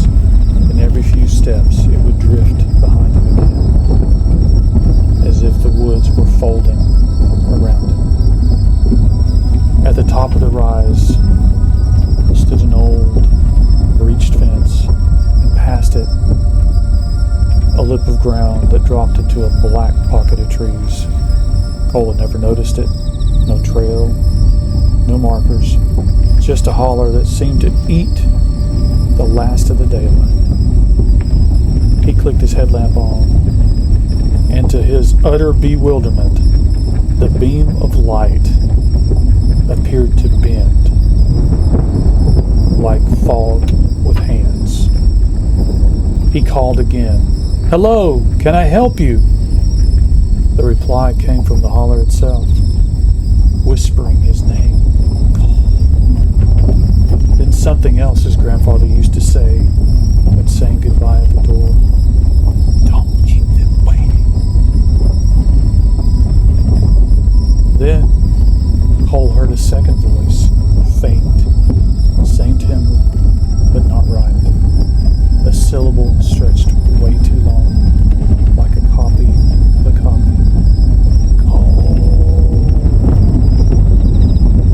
Cole took one step toward the drop, and his headlamp hit stones. Not natural, laid stones. The curve of a forgotten ring. A burial ring, if you believe the older maps. He stepped back. The air felt wet and crowded. His radio popped. Another voice, barely above static. The voice was repeating his own words from just seconds ago. "Hello, I can help you." He stared at his radio. That wasn't possible. Cole backed away from the ring, turned, and walked briskly downhill without looking back. The voice followed him until the grade eased and the creek got loud, whispering his name, soft as a coat sleeve against bark. Then, nothing. Cole said he doesn't know what happened, but he said that he would never go back and walk that trail anywhere near dusk again. And no ranger in that park logged any kind of rescue that night. If that story brushed the other side, the next two feel closer, too close, to the world we live in every day. This next story comes from a fella who was doing a solo overnight camping trip west of Brevard, North Carolina. He had picked a legal spot off a side trail, set up his tent, built a fire, and watched it shrink to glowing orange embers. The forest was very quiet. No one else had signed in for days. Just after midnight, he said he heard footsteps on the trail. Not boots, something softer, like tennis shoes, or maybe even bare feet. He clicked his lamp off and just listened. The steps stopped. Then, from somewhere in the tree line, "Hey, can you help me?" He unzipped his tent halfway. "You okay?" No answer. "Do you need help?" The voice came closer, but the steps didn't. Like the speaker moved without moving. "Come here, please." He had a whistle. He didn't blow it. He didn't want to escalate if it was some kid messing around. He said, "Stay where you are. I'll come to you." He stepped out of the tent with his light off, came around behind the tree, and waited. Then, the same voice repeated with the exact same tone. "Come here, please." He snapped his lamp on, swept the tree line slowly. No eye shine, no silhouette, just bark at a distance. The voice shifted to his left. The same distance, the same tone. "Come here, please." He realized whoever it was pacing him. Wherever he aimed the light, the voice moved just beyond the edge of the light. Well, he said he got angry then, and he shouted, "If you need help, show yourself. If you don't need help, leave." Nothing. So he walked straight toward the voice, 10 yards, 5 yards, and the distance never closed. The words never changed. "Come here, please." Then he backed quickly to his tent, reached inside, grabbed his trekking pole and the bear whistle, and did what a ranger had once told him to do: make it known. 3 sharp blasts. The sound cracked the night completely open. The voice that had been taunting him stopped. Then, from the trail, far enough away to know it was a human throat, a short, ugly laugh. Not loud, just knowing. Of course, the poor guy didn't sleep that night. At first light, he walked to the edge of camp and found shoe prints. A narrow foot with a deep ball, like someone who is a toe walker. The tracks came to the boundary of his campsite, then stopped. No retreat, no side path, just stopped. Like whoever it was had been standing there watching him, maybe for who knows how long. He made his way out of there quickly. Back at his car, he noticed mud across the passenger door, about knee-high, then a smear toward the handle. He hadn't parked in the mud. He drove straight to the ranger station. The report, of course, went nowhere.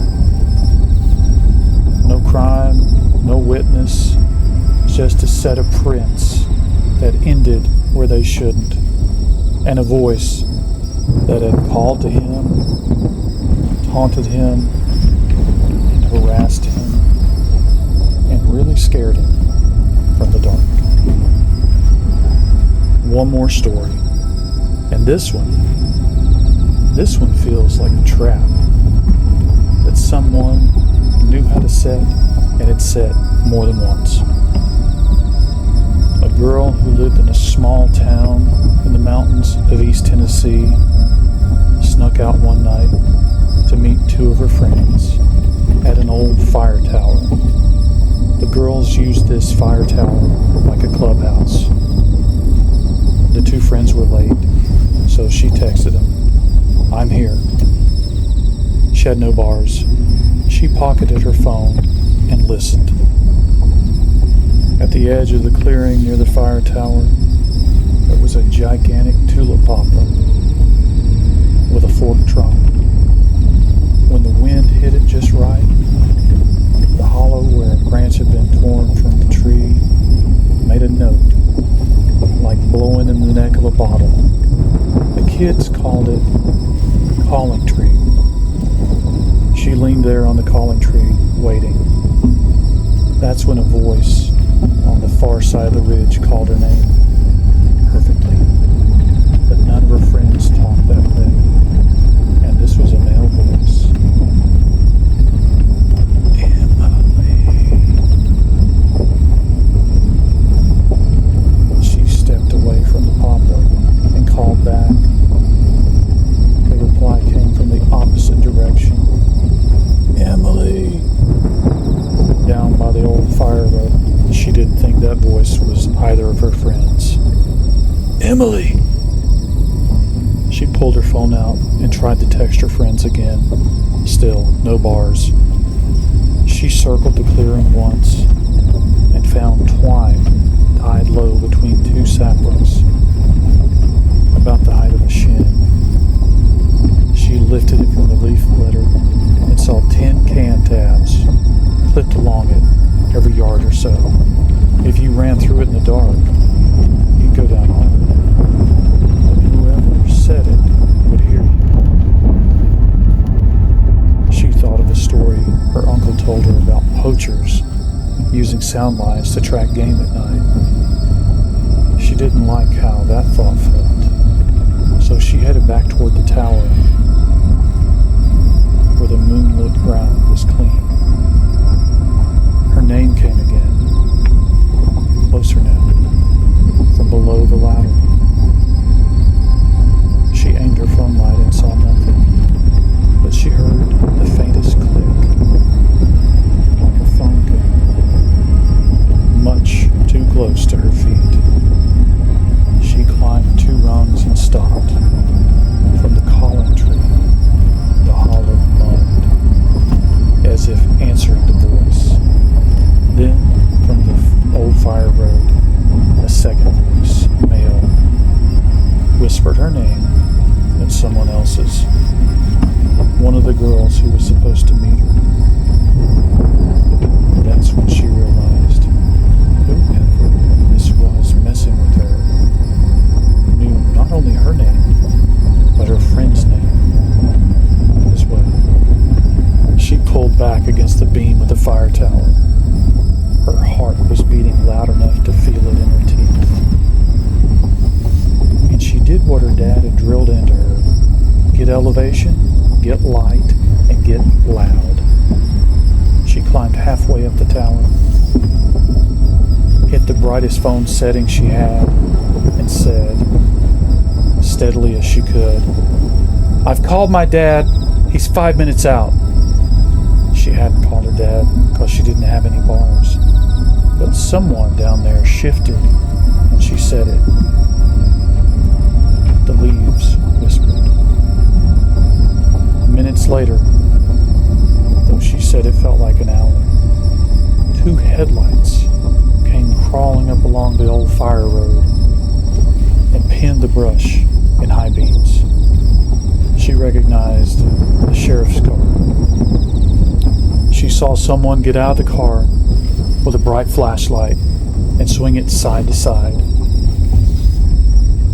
She saw glints in the undergrowth, bottle glass, and maybe a camera lens. The deputy walked over to the tower, climbed up beside Emily, said nothing for a long time. Then he radioed in a quiet voice, "We'll need another unit."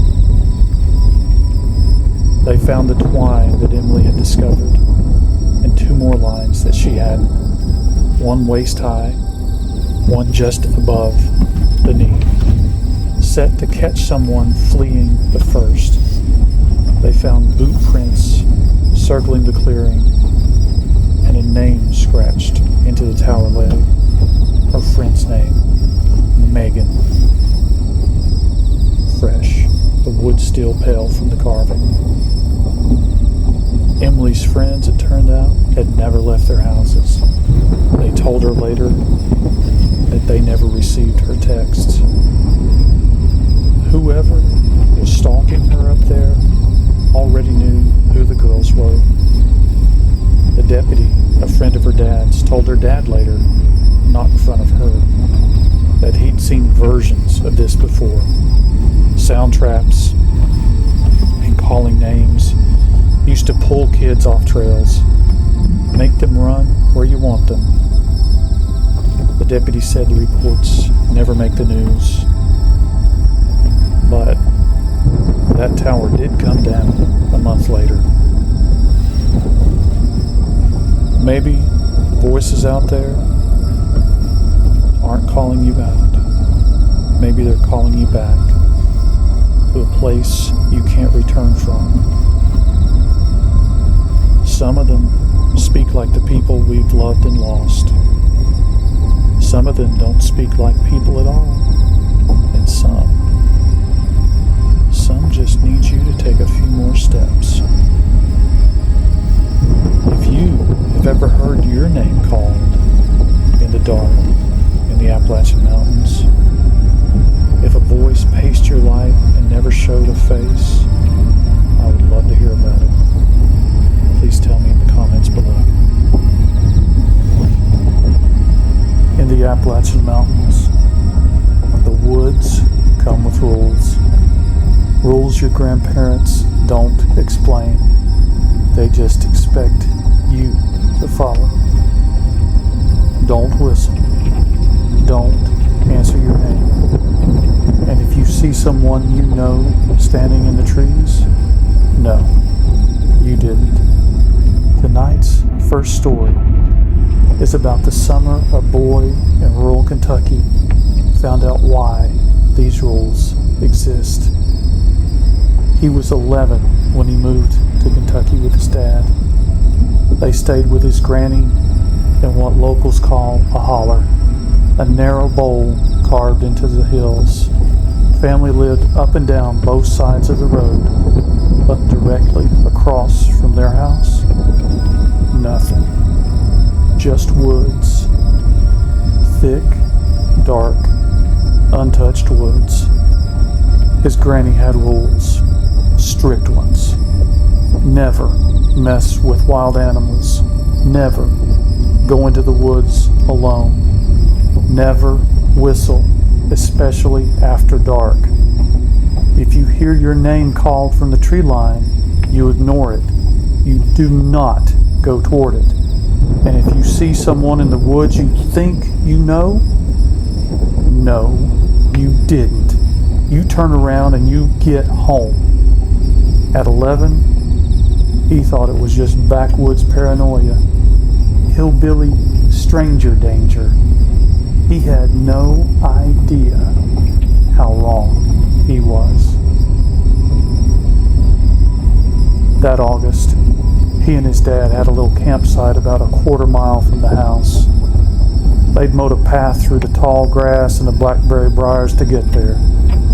Close enough to check in on Granny, far enough to feel like they were on an adventure. They camped there all the time.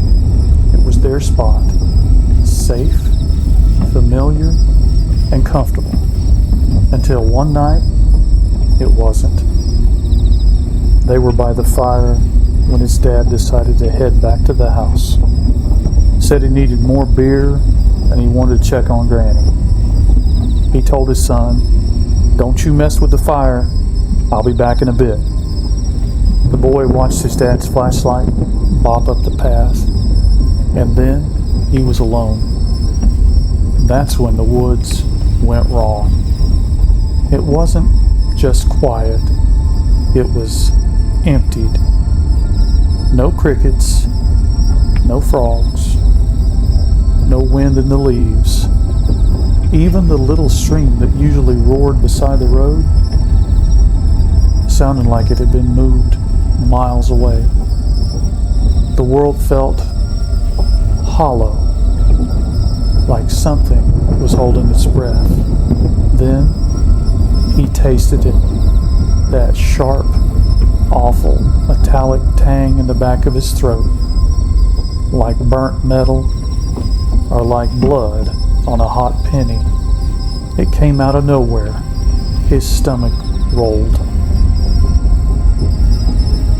A few minutes later, his dad came back down the path, visibly irritated.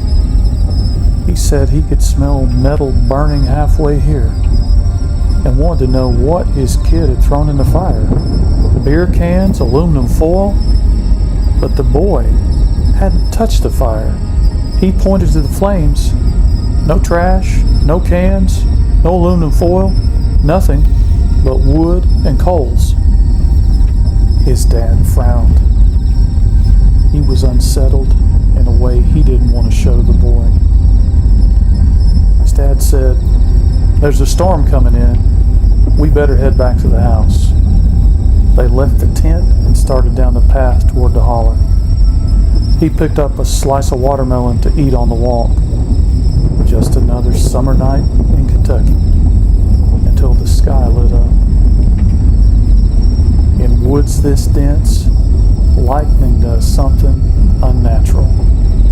It turns the world into noonday brightness in a heartbeat. Every branch and every leaf lit up. Then it hits in the front row of trees, and anything beyond that, pure, absolute blackness. He was mid-step when the first bolt cracked. For a split second, he saw the yard, the road, the stream, and a dark shape at the far edge of the first line of trees. A silhouette, tall and wrong. Then darkness slammed back down. He blinked, his heart racing. He told himself he imagined it. They walked a few more steps. Another lightning flash. This time, the shadow wasn't across the yard. It was at the first line of trees, closer and clearer. Its head was too big, its body too long, but the details were gone long before his brain could catch up. Darkness again. Thunder rumbling so hard he felt it in his ribs. Then the third strike came. Lightning blew the world open, and now the figure was standing in the middle of the road, just there, between them and the house. He's tried for over 20 years to describe what he saw in that flash, but the words always fall short. Its head wasn't the right size for its body. Its arms hung too long, bending at angles that looked almost tentative. The torso was just off, like somebody tried to sketch a human from memory, having only ever heard what a human looked like, never having seen one, like a blind imitation. It was wrong in a way your brain doesn't want to process, like it hurt just to look at it. As soon as the dark slammed back in, he didn't wait, didn't watch it move, didn't see if it stepped closer. He just ran. He sprinted for that porch, burst into the house, heart pounding in his ears. His granny was at the sink, arms in soapy water. He told her breathlessly, "I think I saw something, Granny." She didn't ask what. Didn't tell him he was imagining things, didn't laugh. Instead, she dropped the dish, wiped her hands on her apron, and said to his dad in a voice that left no room for argument, "Shut and lock every window and every door now." His dad, drunk enough to argue on most nights, didn't say a word. He just obeyed. That night, the boy slept on the floor next to his granny's bed. Granny never asked him what he saw, and he never asked why she believed him without hearing it. The next day, morning came like nothing had happened. Sunlight in the holler, birds back in the trees, but when they walked out to the campsite, the tent door was ripped away. Not slashed, not chewed, not clawed, just ripped away, ripped off in one strong, brutal motion, like somebody grabbed it with both hands and pulled. Up further in the holler, his uncle found all 8 of his chickens dead. Their heads were missing, not a drop of blood anywhere. For the next 3 weeks, every kid in the holler had to wait for the school bus with an adult. His dad was late for work every single morning, standing guard at the bus stop. Anytime he tried to bring up what he'd seen, the grown-ups changed the subject, shut it down, walked out of the room. As a kid, he figured they just didn't believe him. Years later, he realized the truth. He was in his 20s at a Halloween party, telling his cousins the story like a campfire tale. Halfway through his story, his aunt snapped. Her face went hard. She pointed at him and said, "Don't you tell them that. Don't you put evil on them."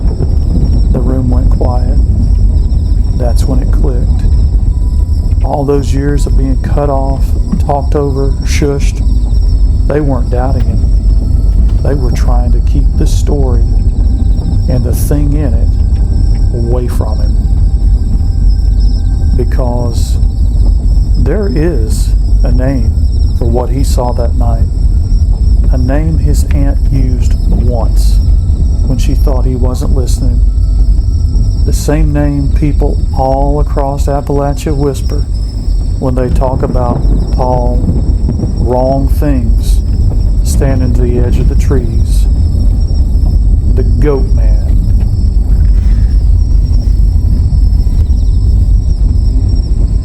Ellie told y'all our family's rules, but she didn't tell you where they came from. I learned them the hard way.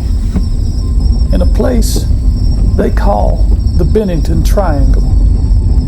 Some folks call it the Zone of Death. I just call it the place that took my friends. I was 16 that summer. Thought I knew the woods better than anybody. My friends Pauline and Annetta were with me. They knew the trails, but not the truths that walked beside them, not the rules. I was so sure my knowledge would protect us. I was wrong. That morning, I packed what my grandma told me to bring: compass, a map, food for a week, a tent, water, clothes, and a warm sleeping bag. But more important were the things that Pauline laughed at. A pouch of salt to circle our camp with, ash to keep away the barefooted ones that stalked the trees after sunset, a red string tied around my waist to confuse the triangle's pull, iron filings to weigh down the soul where the veil wears thin. Donetta agreed to carry a pouch just like mine. I tied a red string round her waist too, but Pauline, she just rolled her eyes. She said it was woo-woo crap. That arrogance cost her. Our hike that day started out peaceful. Birds singing, wind playing in the leaves, sunlight dancing along the path like it was leading us on. Then it changed. The light dimmed. No clouds in the sky, but the woods got darker somehow. A cold mist bled across the trail ahead of us. And then the sound just died. No birds, no wind, no insects, no nothing. My stomach dropped. Rule number 1. If the birds stop singing, close your eyes and count backward from 13. Do not open them again until you hear a chickadee. We had stepped into a thin place, a fault line in the skin of the world. I hissed, "Close your eyes now. Don't open them till I say." Donetta's eyes widened, confused but trusting. She obeyed.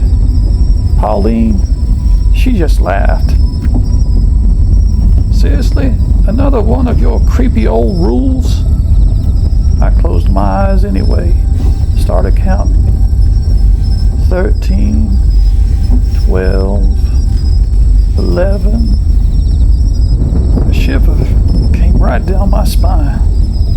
Something was there, moving, heavy, slow, wrong.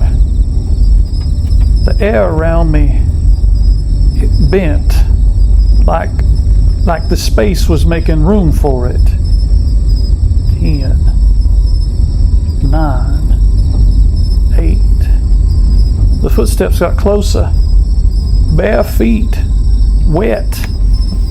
Not behind me, not beside me. Right where Pauline had been standing. 7, 6. She gasped. A sharp, strangled sound. Not fear, surprise. short, cut off like somebody grabbed the sound out of her throat. 3, 2, 1. Just as I hit 1, the buds came back all at once, like somebody pressed play on a recording. I opened my eyes. Donetta was crouched on the trail, clutching the red string at her waist like it was the only thing keeping her here.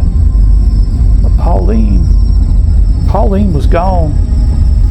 No tracks, no broken branches, no sign of a struggle.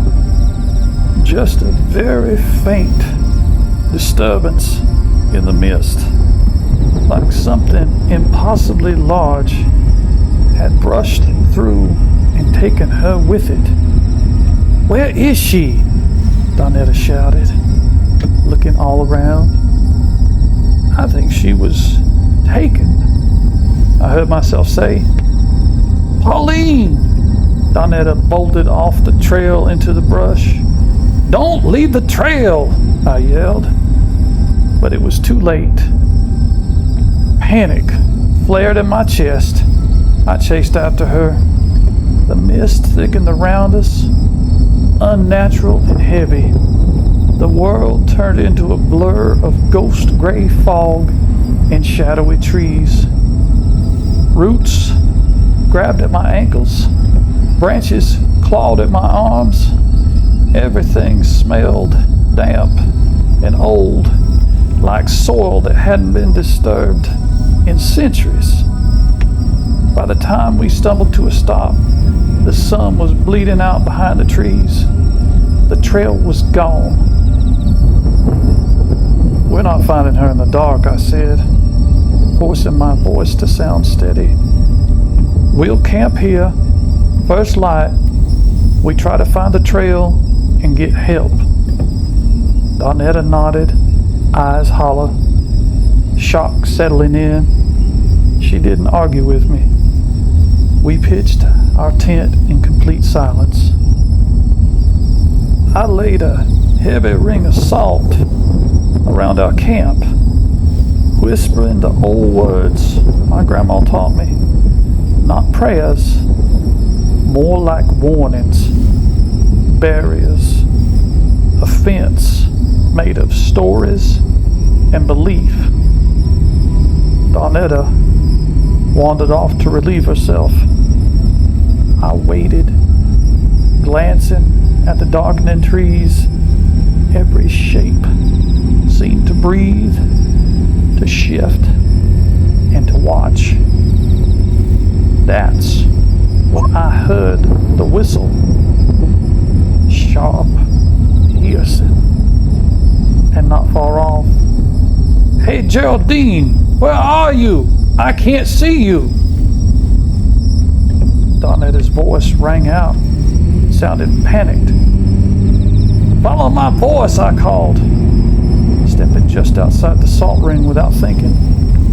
I cupped my hands, let out a sharp whistle back to her. The sound hadn't even finished leaving my lips when my blood ran cold. From the trees to my left came a low, guttural growl, deep enough that I felt it vibrate in my bones. Just then, the forest went still. Even the fire seemed to lean in the opposite direction. Rule number 2, never whistle after dark. It summons it. Just then, Donetta stumbled out of the dark, crashing into me, breathless. "Thank God," she gasped. "Quiet," I whispered. "Inside the circle, now." We scrambled back over the salt. It was too late. The growl, it grew louder, closer, and heavier. Then I saw them. 2 red eyes hovering above the forest floor, higher, than any normal animal's eyes should be. Them eyes blinked once, then they moved toward us. Twigs popped, branches snapped under its weight. Whatever it was, it knew exactly where we were. It stepped into the edge of the firelight. At first, it looked like a dog, but it was wrong. Too tall, too long in the body. Black, matted fur, jaws full of uneven, jagged teeth. It moved with the patience of something that knew we had nowhere left to run. The Hound of Glastonbury, I whispered. Grandma had told stories of it.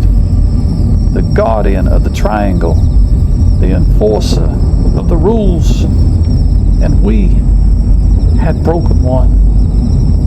My hands were shaking as I dug through my pack, trying to remember every scrap of folklore I'd ever heard. Rules tied to the hound. If you call it, you pay it. The only thing that I had that might count as payment was jerky. I flung a piece past the salt ring. It snatched it up with unnatural speed, fangs flashing in the firelight. But it didn't retreat. Instead, the hound kept circling, pacing us beyond the salt, watching, testing. Its growls deepened, the sound curling like a voice trying to form words in a throat that was not made to speak words. We stayed awake all night, backs pressed against each other, eyes burning, fire never allowed to die, salt circle unbroken. Them eyes did not leave until dawn. We waited until the sun was high enough in the sky to burn away the fog. Even then, our hands were trembling as we smothered out the fire. Every rustle in the woods made us jump. Every twig snap sent a pulse of panic right through us. The whole way out, we didn't speak. We just moved. Quick, focused. My compass spun more than just once. The needle was a twitching like it didn't know where north went anymore.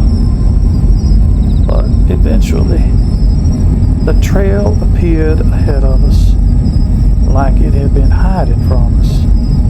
We didn't cry with relief, didn't shout for help. We just walked faster, because we knew better. Voices in the triangle don't always come from the things that you think they come from. It was mid-afternoon when we heard it. A whisper, soft and deliberate, sliding between the trees like smoke. Donetta! Geraldine! We froze. It sounded exactly like her. Pauline! Donetta called. Pauline, is that you? Donetta! The voice came again. Closer now. From right behind us. From the corner of my eye, I saw it. Tall. Impossibly tall. Limbs bent like branches. Antlers rotting wood shooting out from its head. Its face was a void, blacker than shadow, hungrier than silence. It was not Pauline. It was the Watcher. Rule number 3. Don't look up when the wind whispers your name from behind a tree or in the mist. He is watching. At that moment, I grabbed Donetta's arm and I screamed, "Run!" We bolted down that trail, breath ragged, feet slamming that dirt. Behind us, twigs snapped in perfect time with our steps. Bushes rustled as if something kept pace, never quite showing itself. "Donetta!" The third whisper came right behind us. I turned just for a second. Donetta was gone. There had been no scream, no scramble, no flailing hands. She was just gone. Only the trail ahead of me and the wind in the trees remained. I didn't stop, didn't call her name, didn't look back. I knew what came next. Grandma's last resort rule. If it's chosen you but hasn't reached you yet, burn what's marked your path. Confuse it. Hide from it. I burned my boots and left them at a fork in the trail. A decoy scent. I ran until my legs gave completely out. Crawled under a tangle of roots. Smeared myself with wet, cold mud to mask my skin, my sweat. It watched me. I could feel it. I didn't look, not once. Forest rangers found me 3 days later, barefoot, bruised, and wild-eyed. The rangers said that I had just gotten lost and delirious from dehydration and from exposure. Then they launched a search for Pauline and Donetta. They brought in dogs, volunteers, tracking teams. They never found them. And even if they did, it wouldn't be them anymore. Because in the triangle, the forest doesn't just take people, it replaces them. I still live near these woods. Foolish, maybe. But this land, it's been in my family for generations. I know its rules. I follow them. Every single one of them. Sometimes, though, at night, I hear them. Geraldine. Their voices are perfect. Exactly like they sounded when we were 16 years old. But I never answer. I never step off the porch. I never go into the trees. Because I know it's not them. Not anymore. And if I answer, it might remember that I'm still here. The Great Smoky Mountains are beautiful. But beauty is not the only thing that lives up here.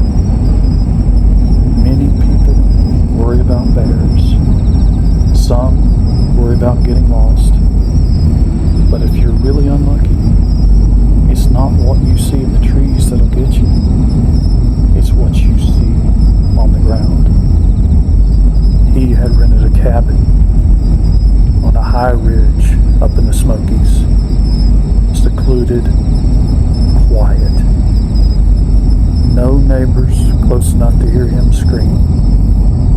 It got boring real fast. So he started hiking every day, deep into the woods.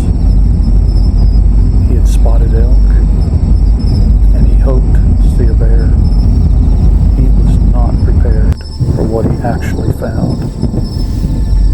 About 12 minutes into one hike, he heard rustling in the leaves behind him. He stopped, turned around, waiting, hoping he'd catch sight of a bear moving through the underbrush. Nothing. No animal, no movement, just a few dead leaves settling. He shrugged, chalked it up to the wind, kept going. Another 10 minutes passed. Then he heard footsteps behind him. Not heavy enough for a person, not soft enough for a deer, not the 4-beat pattern of an elk, just wrong. He turned again. The trail behind him was completely empty. Just trees and brush. No one was there. He told himself it had to be a woodpecker, some echo, some harmless noise. But he started paying more attention. He was in a clearer part of the forest now. Fewer trees, sunlight breaking through in wide patches. That's when he saw it. At his feet, just behind him, a shadow. Not his shadow, not the shadow of a tree, not some simple shape cast by a branch. This shadow was concentrated, darker than it should have been, like a stain of pure black on the forest floor. Not a defined shape, just a large, disfigured blot of darkness. He spun around, expecting to see something standing there. Nothing. He looked down. The shadow was still there. He wasn't standing in it. It wasn't attached to him. It just was. He walked away quickly, heart rate picking up. After a few yards, he glanced back. The shadow was gone, completely vanished, as if someone lifted it off the ground. He tried to shake it off, told himself he was just tired, that he was seeing things. Then he noticed poison ivy on the trail and started watching the ground more carefully to avoid stepping in it. That's when it came back. The same shadow, the same unnatural darkness. Only this time, it appeared several yards behind him, right in the middle of the path he just walked. Appeared. It didn't slide in, didn't grow from a corner. It was just suddenly there. He stopped, stared. His skin crawled. He started walking faster. The shadow vanished again.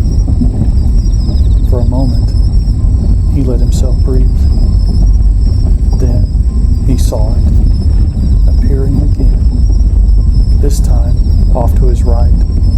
It advanced several feet in a heartbeat, like a dark spill that somehow moved. He was surrounded by normal shadows, branches, tree trunks, leaves, but only this one moved. He stopped. The shadow stopped. He took a small step forward. The shadow slid the same distance toward him. He stepped backward. It followed. Before you go thinking high in the sky, and this thing was not attached to him at all. It could appear far away from him, off at an angle where his shadow couldn't possibly fall.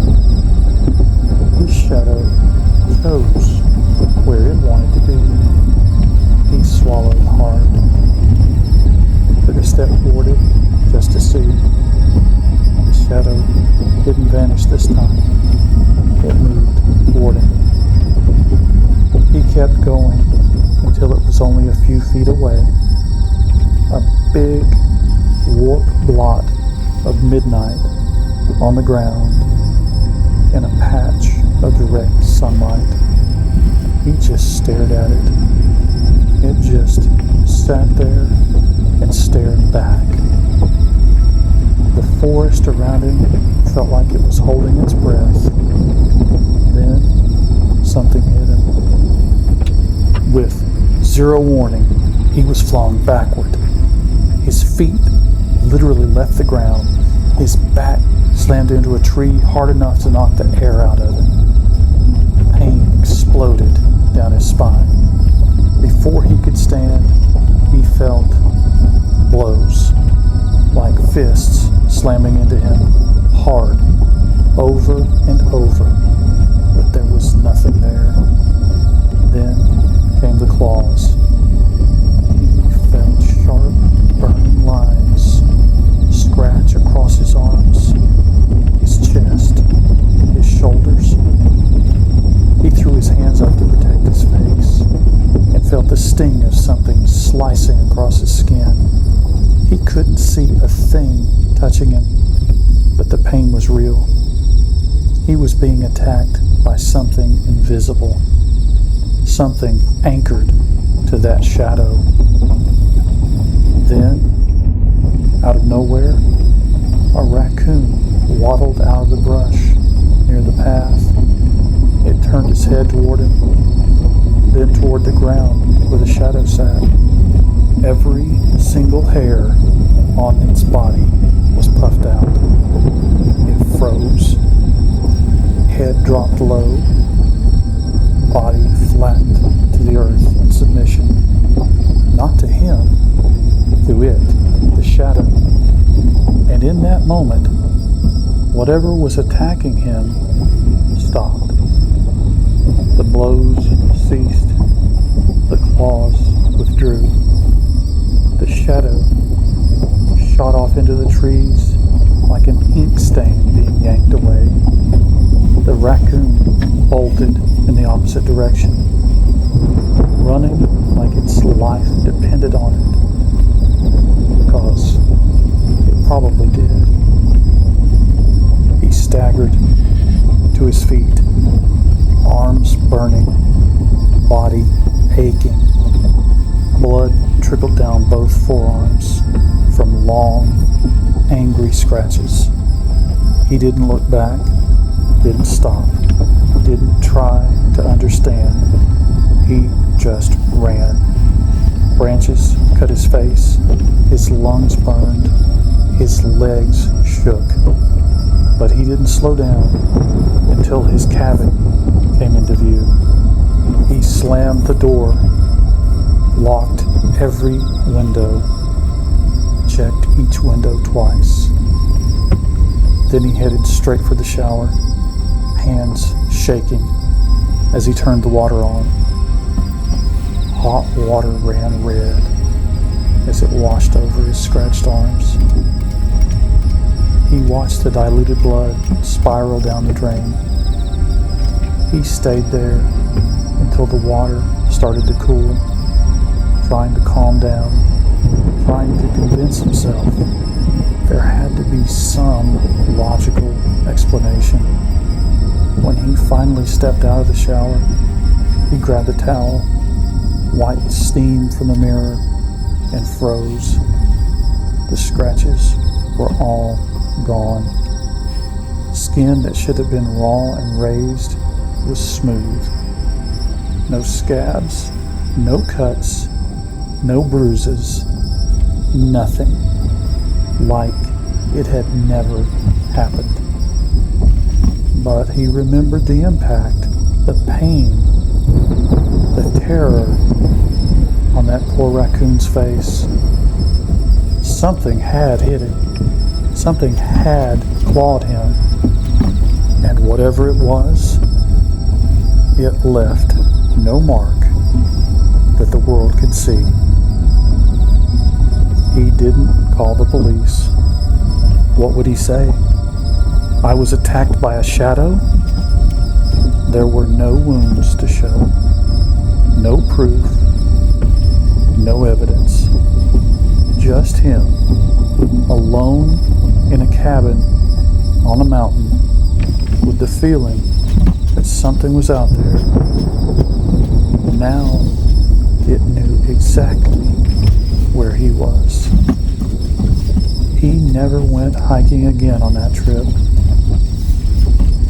He didn't even walk far from the cabin.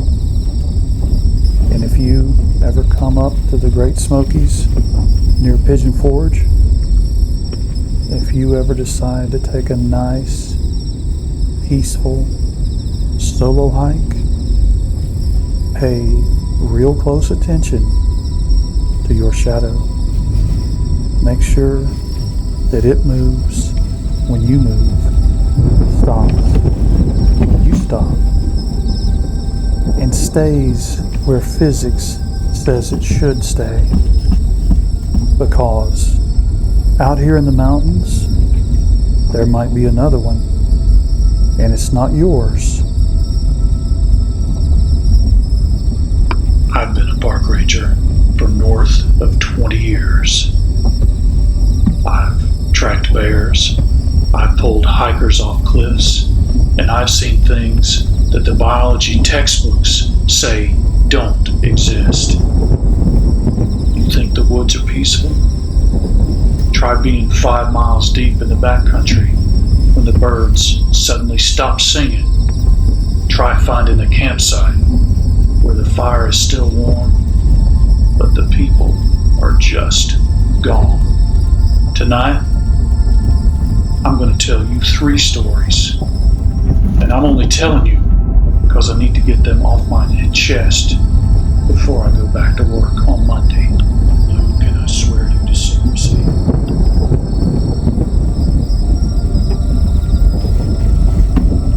It all started simply enough. I was a rookie. I heard a legend about a phantom ranger. We used to joke about him in the break room. Rookie hazing, mostly, until I drew the short straw for a ridge patrol that would finish way after dusk.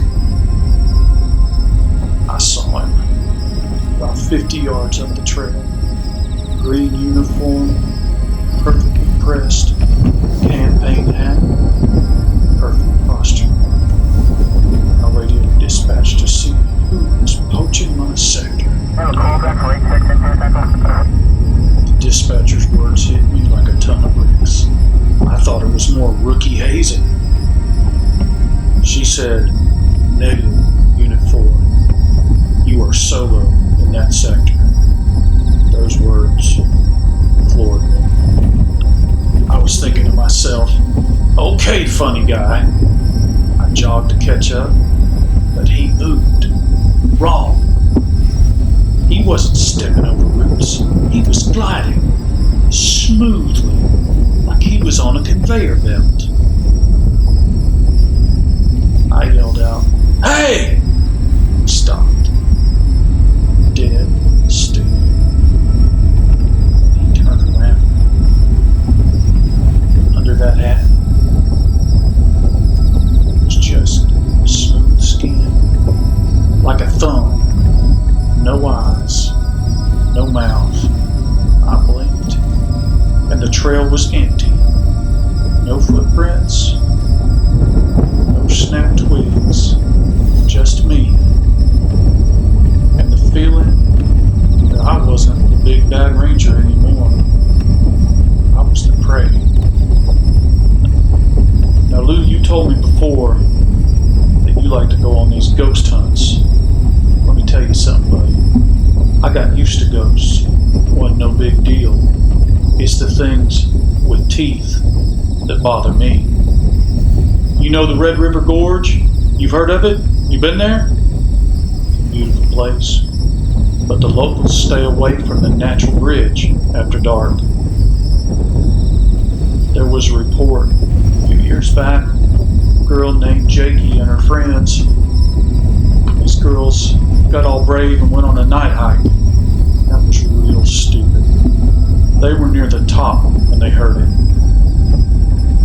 Skin hitting rock, wet, heavy. They shone their lights down the trail and saw it. Crouched, naked, pale white skin that almost glowed in the LED beams of their lights. It had limbs that were just too long, with too many joints. It was looking past them initially, but when Jakey screamed, it snapped its head up. Black pits for eyes, no nose, just holes.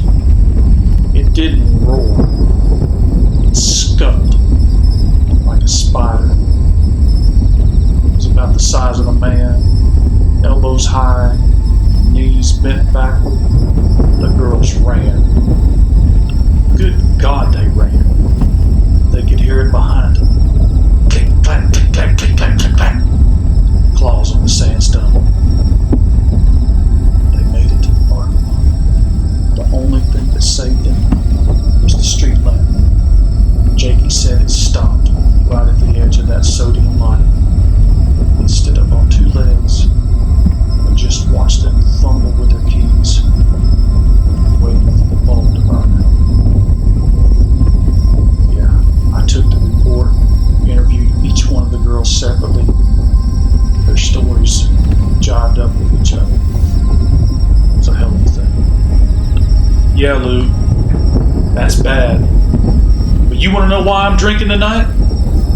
It's the search and rescue call from last damn month. It was a cold case.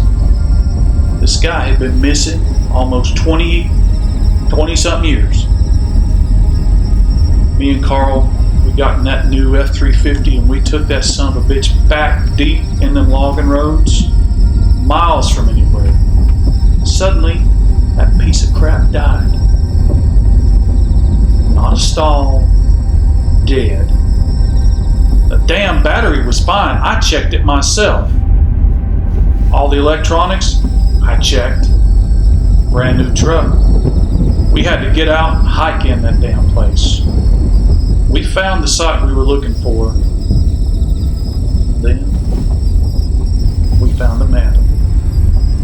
Then we found the skull that I think went with that mantle. Then we found clothes rotten into the ground. But here's the thing. We'd clear a grid, turn around, damn if there wasn't a rib sitting there. Clear another grid, damn if there wasn't a femur sitting there. I'm not kidding you, Lou. Them bones were sitting right on top of the leaves we had just walked over just seconds ago. Like someone or some damn thing placed them there after we walked by, toying with us, and I damn sure didn't appreciate it. Now, we marked our exit path with orange flagging tape. Seemed like miles of that shit. When we tried to leave, tape was gone. Every bit of it gone. I'm not kidding you, Lou. It was removed. So, me and Carl, we had to camp. I couldn't sleep till I took first watch. Next morning, I woke up to kick the fire, sitting right in the center of that burned out ash. A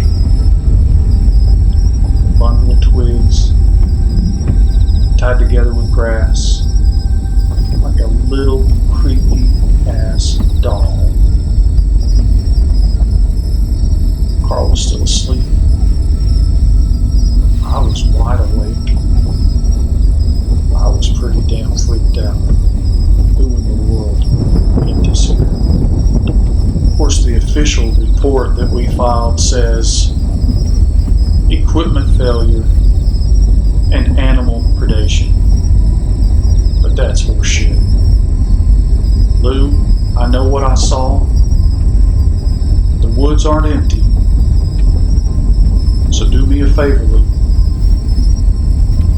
If you hear your name called from the tree line, don't answer. And for God's sake, don't look back.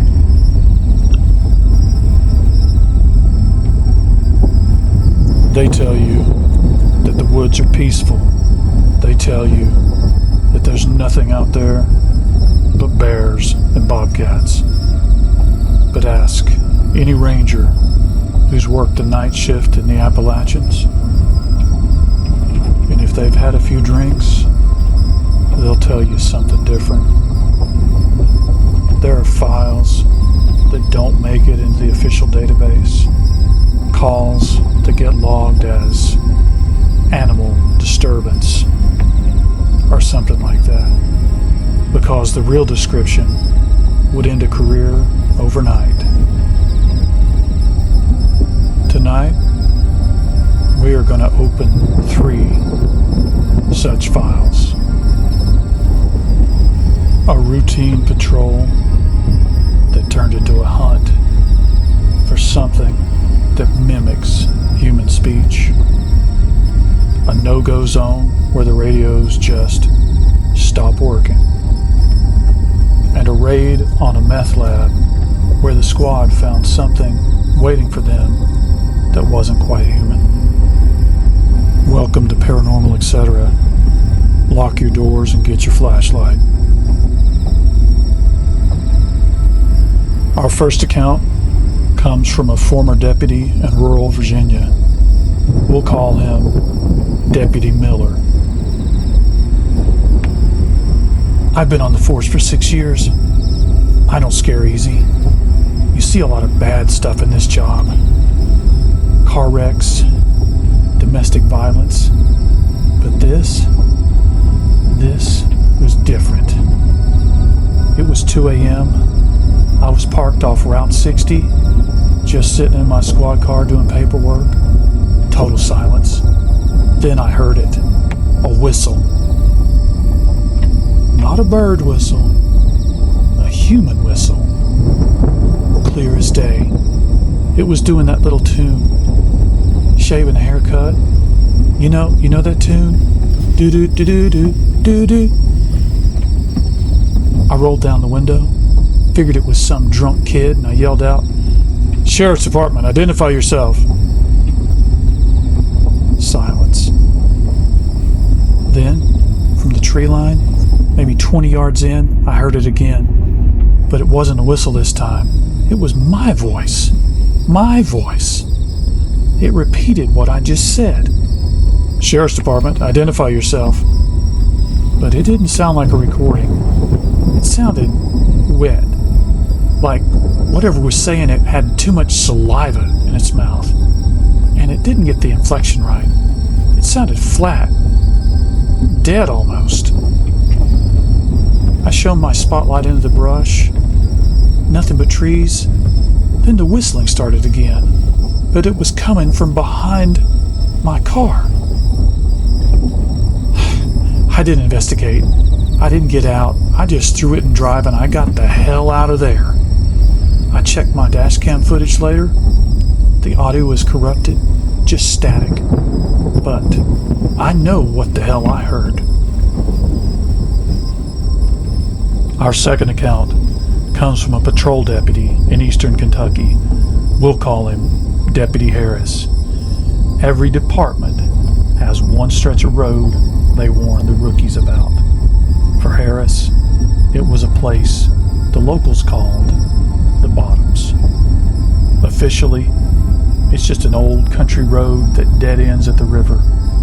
Unofficially, it's where calls go to die. They told me on day one, if you get a call down in the Bottoms, you don't go alone. And if it's a hang-up, you clear it over the phone and you move on. just hazing. I mean, come on. Ghost stories and boogeymen? Right. First time I got a call out there was a 911 hang-up. Came in around 11:30 p.m. Dispatch tried to call back. No answer. The system tagged it Phase 2. So we had a location. End of Old Mill Road. Right smack in the middle of the bottoms. I keyed up, told dispatch I'd head that way. As soon as I turned off the highway onto that road, the radio got real quiet. Not just the radio, everything. No crickets, no frogs, middle of summer, and it sounded like somebody put the whole valley on mute. I did a radio check, just to have it. Unit 12, en route to Old Mill Road, how copy? Nothing. No squawk, no static, just dead. I told myself it was a dead spot. I kept driving. The road dropped down into this holler, trees hanging over like a tunnel. Then I saw it. Red glow at the end of the road. For a second, I thought it was taillights. I rolled up, slow, and realized it wasn't taillights. It was the reflection from my own light bar hitting a stop sign. Only, there's no stop sign on Old Mill Road. It's a dead end. I pulled to a stop, killed the engine so I could listen. Still nothing. Just that thick, heavy quiet. Then my radio crackled. I grabbed the mic. Dispatch, this is 12. I'm not hearing you. Say again. What came back over the radio was my own voice. Dispatch, this is 12. I'm not hearing you. Say again. But it wasn't a reply. The timing was off by half a second, and it sounded wrong. Like it was coming through a mouthful of gravel. The words were right, but the rhythm was broken. I put the mic down. I didn't key it. I just sat there. Then, clear as day, I hear, right over that speaker, Unit 12, step out of the vehicle. Except for dispatch, never calls me Unit 12. They use my call sign, and the voice, it tried to sound just like our dispatcher, but it was missing something. No accent, just breath, just flat. I looked at the dash. The radio wasn't even showing a transmit light. It was dead, but I was hearing a voice. I decided to back out. I dropped that cruiser in reverse, checked my mirrors, and that's when I saw someone in the camera. Just a shape, standing in the road behind me, right in the glow of my reverse lights. Tall, thin, arms hanging real low. I spun around to look, and there was nothing there. When I looked back at the camera, the feed was just black, like someone turned it off. The voice came over the radio again. This time it used my first name. Bill, step out of the vehicle. I never told dispatch my first name. Not on the air. We don't do that, ever. I slammed it in the drive and I got the hell out of there. No code, no lights, just hammer down. They pulled the logs later. There's no record of the 911 hang-up, no call logged for Old Mill Road that night. But when I checked my in-car computer, the address was still in my history. So, I don't answer calls to the bottoms anymore. I'll take the ride up. Some places, they can stay off the books. Our final file isn't a lone deputy on some dark road. It's a full team operation. a raid on a suspected meth lab in an abandoned farmhouse up in the hills. On paper, it was a straightforward hit and clear. In reality, it ended with missing time, corrupted footage, and a team that refused to go back. We'll call the team leader Sergeant Cole. We'd been watching that property for a week. Old farmhouse, end of a dirt road. Intel said the cook was moving weight through the county. Armed guards, maybe dogs. We had the county units blocking the road. My team was 6 deep, plus a canine. Night raid, no lights, standard stuff. We breached the front door. Inside, it felt wrong. I've cleared a lot of structures in my career. This one, the air was heavy, humid, like a basement after a flood. But this was the main floor. No suspects, no dogs, no noise, just the sound of our own boots. We quickly moved room to room. Kitchen was first. Counters were wiped clean, but the drain had this residue. Dark, thick. It clung to the metal like black oil. One of my guys, Romeo, pointed out scratch marks on the back door. Deep gouges in the wood. I figured, dog, a big dog, but the spacing was off. Claws were too far apart for a dog. That's when the lights went out. Whole house went black. We were already running night vision, but the second the power cut out, my nods started to glitch. Little white streaks across the image, static at the corners. Then I heard something in the hallway behind us. Not footsteps, more like something heavy brushing along the wall, dragging itself. I turned, brought my rifle up. Hallway! We pivoted. The sound stopped. Romeo whispered, "Sarge, my cam just froze." His feed on my wrist display was locked on one image. Then it jumped ahead like 5 seconds. We're just gone. We pushed toward the sound. The air got colder. My breath started fogging inside my mask. In August. We hit the back room. Floor was covered in plastic sheeting, not laid out nice, bunched up, like something had thrashed on it. There were drag marks, long, parallel grooves through the plastic and into the wood underneath. Whatever made them, it wasn't walking on 2 legs. I heard the canine behind me whine. That dog had taken down armed suspects, no problem. That night, he was trying to crawl backward through the handler's legs. Then in my ear, I heard command. "Shh, Cole, your heart rate just spiked. Status check." Except my biometrics weren't patched to command yet. We were running a training config. They shouldn't have that feed. I keyed up. "Say again, command. You don't have my vitals." What came back wasn't command. It was my own voice. "Say again, command. You don't have my vitals."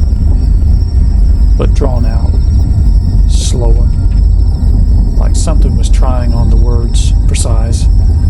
I called for fallback. We're done, back out. We started to move toward the front. That's when Romeo screamed. He was at the rear of the stack. I spun around. He was on the floor, sliding backward like someone had grabbed his leg and yanked. There was nothing on him, just empty air and him clawing at the floor. We grabbed his vest, hauled him back into the kitchen. His boot looked wrong. The leather was crushed and twisted, like something had bitten down on it without teeth, just pressure. That's when we bailed. Full retreat. Later, we pulled footage. Every single body cam had gaps. Not full black, just skipped spots. 10, 15 seconds, missing here and there. The worst part? On one of the cams, for about 3 frames, less than a blink, you could see something in the hallway behind us. It's tall, wrong proportions, arms too long, and the eyes, they're not reflecting the night vision. They're lit They're lit from the inside. Our official report says it's bad intel, empty house, training injury to Romeo. We signed it. We moved on. But my team won't take operations in that part of the country anymore. Whatever was in that house, it wasn't cooking meth. It was using the lab as bait. There's a stretch of Atlantic Ocean off the coast of North Carolina where fishermen don't like to stop. Not because of rocks, not because of depth, but because of what they've seen moving underneath them. In 1718, one of the most feared men to ever sail the seven seas was killed right here. Shot, cut, and finally beheaded. But some part of him didn't stay buried. The locals call it Teach's Light, a glow beneath the surface of the water just off Ocracoke. It's been reported for generations, not once, not twice, but consistently over the years. Fishermen describe it in the same way. At first, it looks like moonlight catching the water, but then it moves against the current in slow circles, sometimes following the boat. And that's where it gets strange. The closer you get to it, the further away it drifts, like it knows. I've seen it come up under the boat, just glowing. Don't look natural. Didn't look right. And I swear to God, it stopped like it was looking back at me. Some say it's just gas, or reflections, or something explainable. But for those who've seen it more than one time, they don't go back.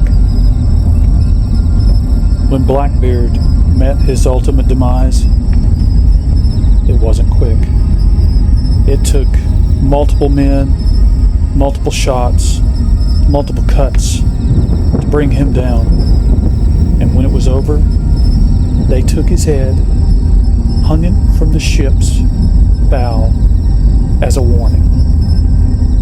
Proof. But his body was thrown into the water.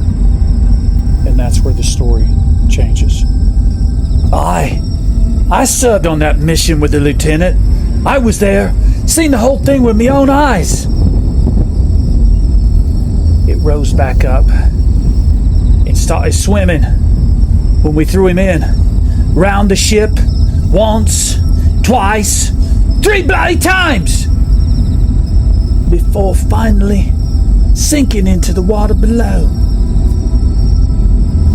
Now that just sounds like a legend, until you hear what's still being reported. People have seen something moving under the water, not drifting, not floating, moving. It came up just enough, like it was trying to stand. But there was nothing above the shoulders. It had no head. You know, locals say that the Outer Banks don't get quiet during storms. They get loud. They get violent. The wind cuts across the water. The waves pound the shore. And everything starts to sound distorted. But some nights, people say there's something else in that sound. Not just the wind, not just the water. A voice. My head. Where is my head? They took it. You can explain away a lot of things. Wind patterns, echoes, odd storm acoustics. But you can't explain why. The voice always seems to come from the same place. There are also sightings on land late at night when the beaches are empty. People have reported seeing a figure, a massive figure, walking the shoreline. At first, it just looks like a person until it stops. I saw something. It wasn't moving right. And then it turned. And that's when I realized there was nothing above its shoulders. It didn't have a head. Blackbeard didn't just die here on the Outer Banks near Ocracoke. He was cornered, outnumbered, and utterly destroyed in a very violent fashion. And this coastline has taken thousands of lives. Shipwrecks, storms, disappearances. So maybe it's not just one thing. Maybe it's a place that doesn't let go of things easily. If you ever find yourself standing near the water on the Outer Banks of North Carolina late at night and you see something moving beneath the surface of the water, don't follow it. And if the wind starts to rise, you think you hear something calling out across the water, don't answer. Still looking.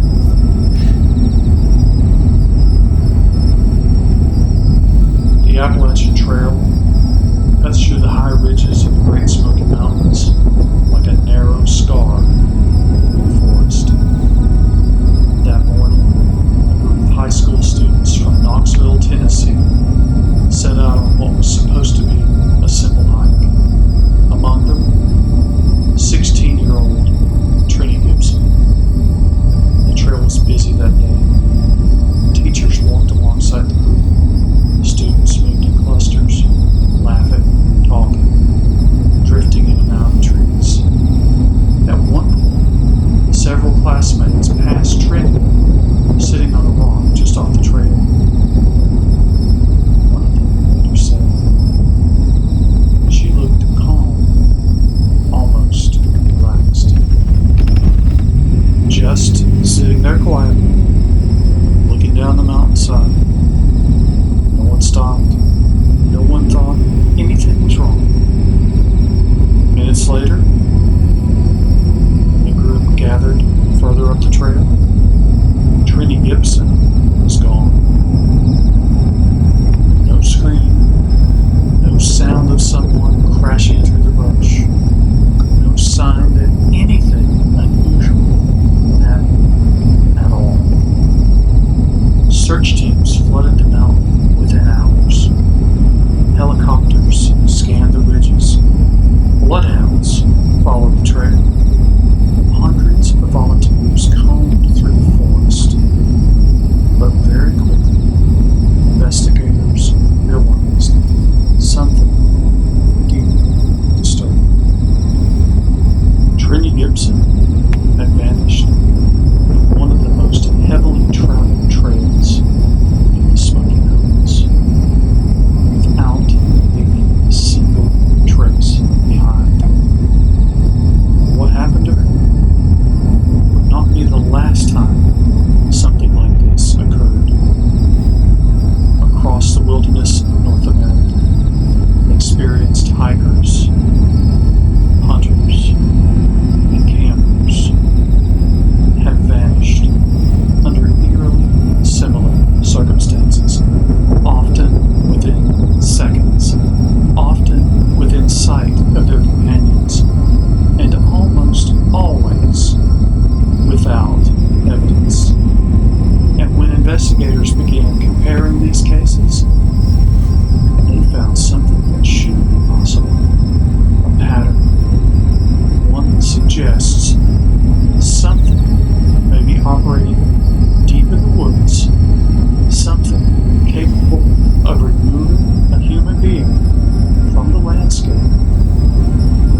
it's easy to follow.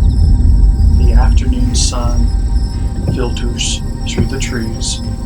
Birds call from somewhere deeper in the woods. Nothing feels unusual. Then, in the span of just a few seconds, you're gone. Your friends turn around. The trail behind them is empty. No footprints leaving the path. No broken branches. No clothing. No sign that you were ever there. Investigators began noticing something deeply unsettling. Many of these disappearances follow the same pattern. The missing person is very experienced in outdoors. A hunter, a camper, a seasoned hiker, someone who understands the terrain. And yet, they vanish faster than seems physically possible. Sometimes only a few yards away. Sometimes within sight.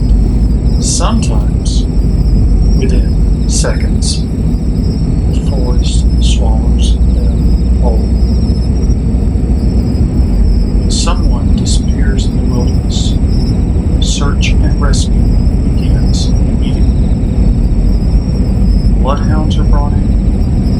These dogs can follow human scent for miles. They can track where someone walked hours earlier. But in these bizarre cases, the dogs reach the last known location and stop, refuse to track. The scent trail ends. No direction. No continuation. Nothing. Handlers describe the same behavior. Dogs pacing in circles, confused, as if the person simply vanished from that exact spot. Modern researchers use even more advanced tools. Thermal drones that scan from above, AI-assisted mapping that tracks every inch of the search area, satellite coverage. In theory, it should be nearly impossible for a body to remain hidden. And yet, sometimes nothing is found. No e-signature, no tracks, no evidence, just the empty woods. And then there are the cases where something even stranger happens. June 14th, 1969, 7 years before Trini Gibson vanished, another disappearance shook the Great Smoky Mountains. 6-year-old Dennis Martin was camping with his family near Spence Field. While the adults prepared lunch, the children played hide and seek. Dennis ran into the tree line. The plan was simple.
about the grandfather's testimony. You've seen the forum thread from a user who deleted their entire profile 3 days later. Tonight is different. Tonight, every account I'm going to give you has a name attached to it, a date, a newspaper, a court record, an academic citation, and in some cases, even photographs. 5 cases, 150 years of American history, from the Civil War right up until 2013. And every single one of these cases documented. And when you hear them in sequence, I want you to notice something. The geography changes, the century changes, the names change, but the behavior displayed doesn't change. Before we go deep into these 5 verified accounts, I want to establish something. There's a reason I spent time specifically looking for cases that can be verified with documentation of some sort that you can actually look up yourself. Is that the conversation around feral people in the American wilderness has a credibility problem. Not because the phenomenon isn't real, but because the majority of discussion lives in a space where it can't be confirmed nor denied. Anonymous accounts, secondhand encounters, posts from usernames that don't trace back to anyone. The ambiguity is not a problem for me as an investigator. I've said before, the absence of verifiable evidence is not the same as the evidence of absence. But it is a legitimate reason for a serious person to disengage. So tonight, I want to give you a foundation. 5 people, 5 real names, real records, real encounters. These 5 prove that human beings can and do disappear completely into the American wilderness. They can survive there, sometimes for years or even decades. That they are encountered by other people, that those encounters are documented. Once we establish that that is possible, that it has happened repeatedly across different terrain and different centuries, the unverified accounts of feral humans look completely different. Not proven, but not impossible by any means, and that is a meaningful shift. This first account predates the national park system by more than half a century, but it establishes the pattern we're going to trace all the way to 2013. The year this happened, 1862. The location, the mountains of East Tennessee, known today as the Great Smokies. Imagine this. The Civil War has been running for over a year, and the Confederate government is having a hell of a problem in the hill country. The mountain people, they just don't want to enlist and fight. Not for the Confederacy and not for the Union. The terrain of East Tennessee, the ridges, the hollers, the laurel thickets, have produced a population fundamentally different from others.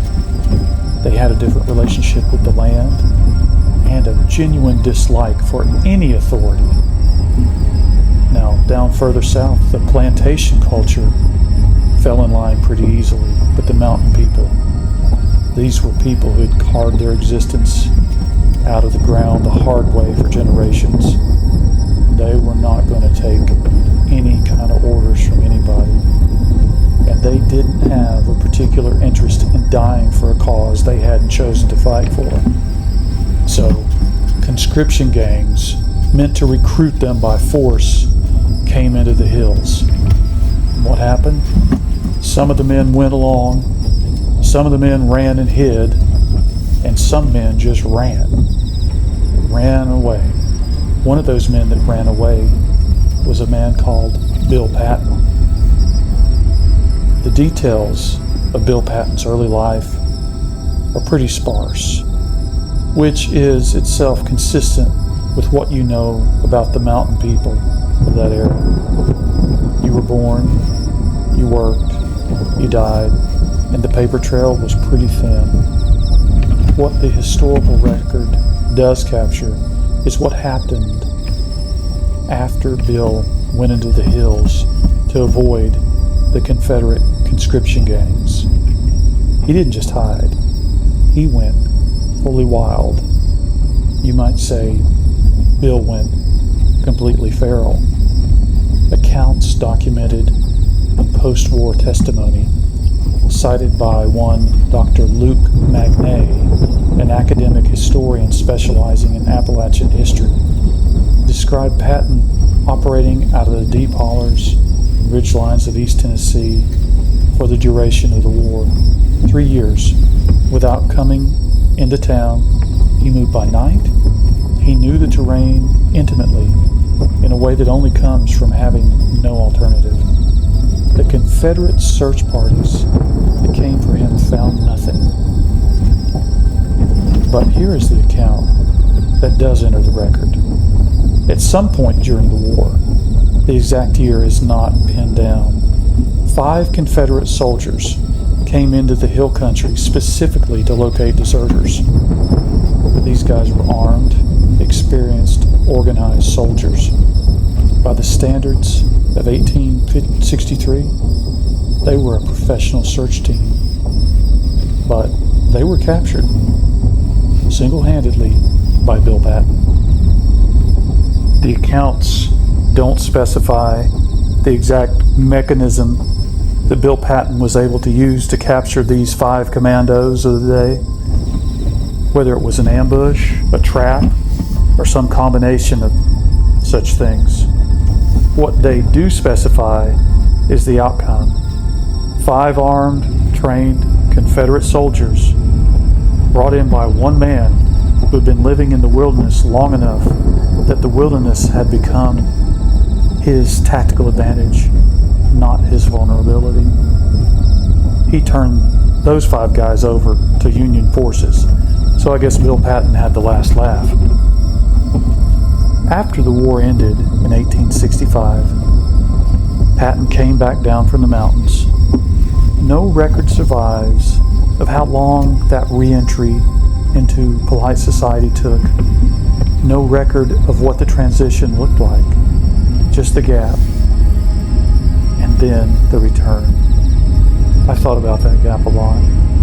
3 years is long enough that the person who comes back down is not the same person who went up the mountain. Not entirely. The body adapts. The instincts heighten. The nervous system learns to read a forest the way a city person reads a street. Every sound, every movement, cataloged and cross-referenced before conscious thought catches up.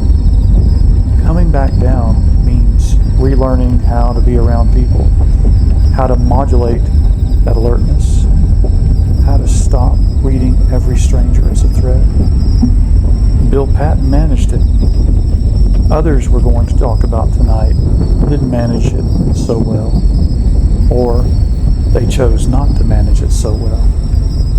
The important thing that Bill Patton establishes, and I want you to remember this, is that a human being can go fully wild in American mountain terrain and not only survive, but become genuinely dangerous to trained people who come looking. Not lucky, not stumbling through, dangerous. That capability doesn't disappear because the war ended. It gets passed down. 6 years after the end of the Civil War, a posse of men in Monongahela County, West Virginia, caught something in the woods. The newspaper accounts of the day,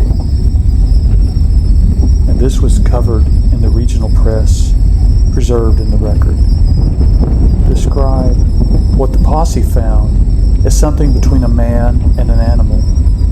Long, matted hair, a beard grown down to his chest, fingernails grown to points, clothing reduced to rags, and barely functional as clothing anymore, moving through the forest, according to multiple eyewitnesses, with speed and sure-footedness that didn't match anything they'd ever seen a man do. When they got close enough to speak to it, they got a name: Thomas Foley, an Irish immigrant, formerly of Connecticut. He had been in the West Virginia woods for 2 years. 2 years. This is important because it puts the timeline on the transformation. Thomas Foley was not born in the wilderness. He was an immigrant from Ireland who came to Connecticut, which means he had lived in the world of cities and schedules and social obligations and niceties before he ever set foot in those wild West Virginia hollers. And in 2 years, he had become something that a citizen posse described and was published in newspaper accounts as barely recognizable as human. And this only took 2 years.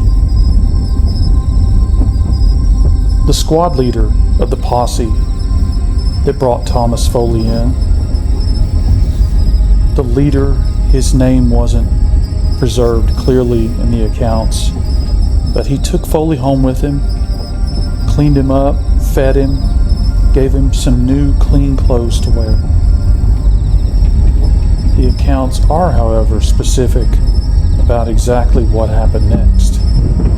The moment Thomas Foley had an opportunity, I don't know if it was an unguarded door or just a moment where no one was watching him, Thomas Foley, he took off. He ran straight back toward the woods, tearing those clean clothes off as he ran, and he was gone. Now, Thomas was not fleeing captivity the way a prisoner flees when they're working on the chain gang and they have a moment. And they flee in a panic, seeking cover, trying to get away. Thomas Foley, he was going back. He was going back to the woods, back to the specific terrain, the specific holler, and the specific life he had made for himself up in the mountains. The clean clothes, to him, they weren't a gift. They were a cage. And what happened? The posse went after him again. Eventually they caught him again. This time he was brought to a more formal authority. The accounts indicate that he was committed to an institutional setting, a mental institution, the details of which don't survive clearly in the records. What the record does preserve is the detail about the clothes. I've come back to that detail again because it's not the behavior of a man who has simply been without society for a while. It's the behavior of a man who has made a decision, a conscious decision. The clothes represent one world. The woods represent another. When given both options simultaneously, Thomas Foley chose without hesitation the woods. 2 years was long enough to make that choice permanent. Thomas Foley had a name, a country of origin, Ireland, a history that placed him in the social world, and 2 years in the mountains of West Virginia. That wilderness turned him into something that trained men struggled to catch, struggled to apprehend, and the newspapers of the day struggled to describe Thomas Foley. Keep that 2-year number in mind, because our last account tonight involves a man who lasted 27 years in the wilderness alone. For this next segment, we're more than 30 years past the end of the Civil War. The terrain is familiar. It's East Tennessee, the Great Smoky Mountains, the same mountains where Bill Patton outmaneuvered and eventually captured those 5 Confederate conscription gang members that were after him. The year is 1896. There's a publication called Forest and Stream. It's a respected outdoor and conservation magazine of the period. It's not a sensational tabloid type publication. It's a serious magazine for serious outdoorsmen. The account was published and preserved. It involves 4 hunters and something they found in the East Tennessee mountains near a mountain called Chiloe. The 4 men were out hunting when they encountered a man. The word man is technically accurate. It was bipedal. It had human proportions. But what Forest and Stream describes had diverged significantly from the men doing the describing. His hair had grown down to his waist. His beard had grown similarly. His fingernails had been allowed to grow until they curved. The account from the magazine uses the word talons. He was completely naked, not dressed inadequately, just completely naked. And when the 4 hunters encountered him, he didn't flee immediately. He watched them. The hunters decided to attempt to capture him. I've thought about that instinct. 4 men encountering something like this in the deep woods in 1896. And their first response is to grab it, to bring it back, to prove what they'd seen. He fought them. The Forest and Stream account states clearly that he overpowered all 4 men and escaped. 4 hunters, men accustomed to physical labor and outdoor life, overcome by one individual who had been living without social structure, without tools, without shelter, beyond what the forest provided. The explanation for that isn't supernatural, it's physiological. A body that lives entirely outdoors, a body that climbs, that runs, that forages, that navigates through rough terrain every single day without the buffering or comfort or convenience of clothing and shoes becomes something different from a body that doesn't perform these activities. The musculature is different.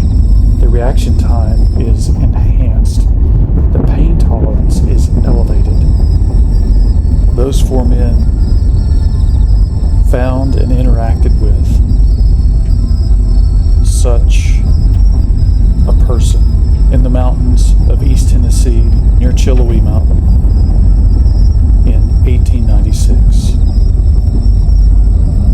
Given the failure that they had experienced during that initial encounter with the wild man, those 4 guys went back and rounded up a larger group, a more organized group, something closer to a formal posse. And this time, they succeeded. The account states that he was committed to an asylum, a mental asylum. What happened to the wild man after that? The record doesn't say. Asylum records of that period are incomplete, even when they survive. And many people simply didn't survive. He enters the documented record during the encounter, and then the wild man vanishes back into an institution the same way he had been vanishing into the mountains. The newspaper has an account. The asylum presumably has a file somewhere. And Chiloe Mountain is still there. I want to flag something before we move forward. We are now in East Tennessee for the second time tonight. Bill Patton in the 1860s, the wild man of Chiloe in 1896. Two different men, 2 different decades, 2 different circumstances that brought each of them into the forest. The same mountains. This is not a coincidence. The terrain selects for this. The Appalachian ridges and hollers of that area, specifically East Tennessee and Western North Carolina, would eventually become known as the Great Smoky Mountains. The Smokies offer a specific combination of factors that aid survival. They offer dense cover, fresh water, a food system with fish and game and fowl and wild plants that could sustain a person indefinitely. In fact, this area has a tradition of people using those resources for exactly that purpose that goes back long before any account I've given you tonight. Long before. Thousands of years before. 2 accounts left. The next one involves 5 deaths and a 3-year manhunt in the Pacific Northwest. The last one ran from 1986 until 2013. It's modern enough so that there are photographs and court records. It'd be great if you'd subscribe before we get there. Let's keep going. Everything we've talked about so far tonight has involved wild men who were encountered, sometimes pursued, occasionally captured. But the story of John Tumall involves 5 bodies. Washington State, the Olympic Peninsula, 1910. The Olympic Peninsula is not at all like the Appalachians. It is a very different kind of wilderness. A temperate rainforest, the wettest place in the contiguous United States, with a canopy so dense it creates its own microclimate underneath it. Sitka spruce and western red cedar growing to heights and girths that make the forest feel like a living cathedral. The Wenatchee River drainage, specifically, is some of the most difficult terrain in the Pacific Northwest. Not dramatic and difficult in a way that mountain peaks are difficult and dramatic, but relentless in the way only places that actively discourage human presence tend to be. John Tumall grew up in that terrain. Born in 1880 to a German immigrant homesteading family, Tumall was, by the accounts of family members who later spoke on the record, someone for whom the outdoor world made sense in a way that social world never could quite live up to. He was a large man, physically formidable, even as a young man, an exceptional marksman, and increasingly, as he moved through his 20s, incessantly uncomfortable with people in a way that no one around him seemed to know how to deal with. By his late 20s, he had stopped coming in from the forest for any extended length of time.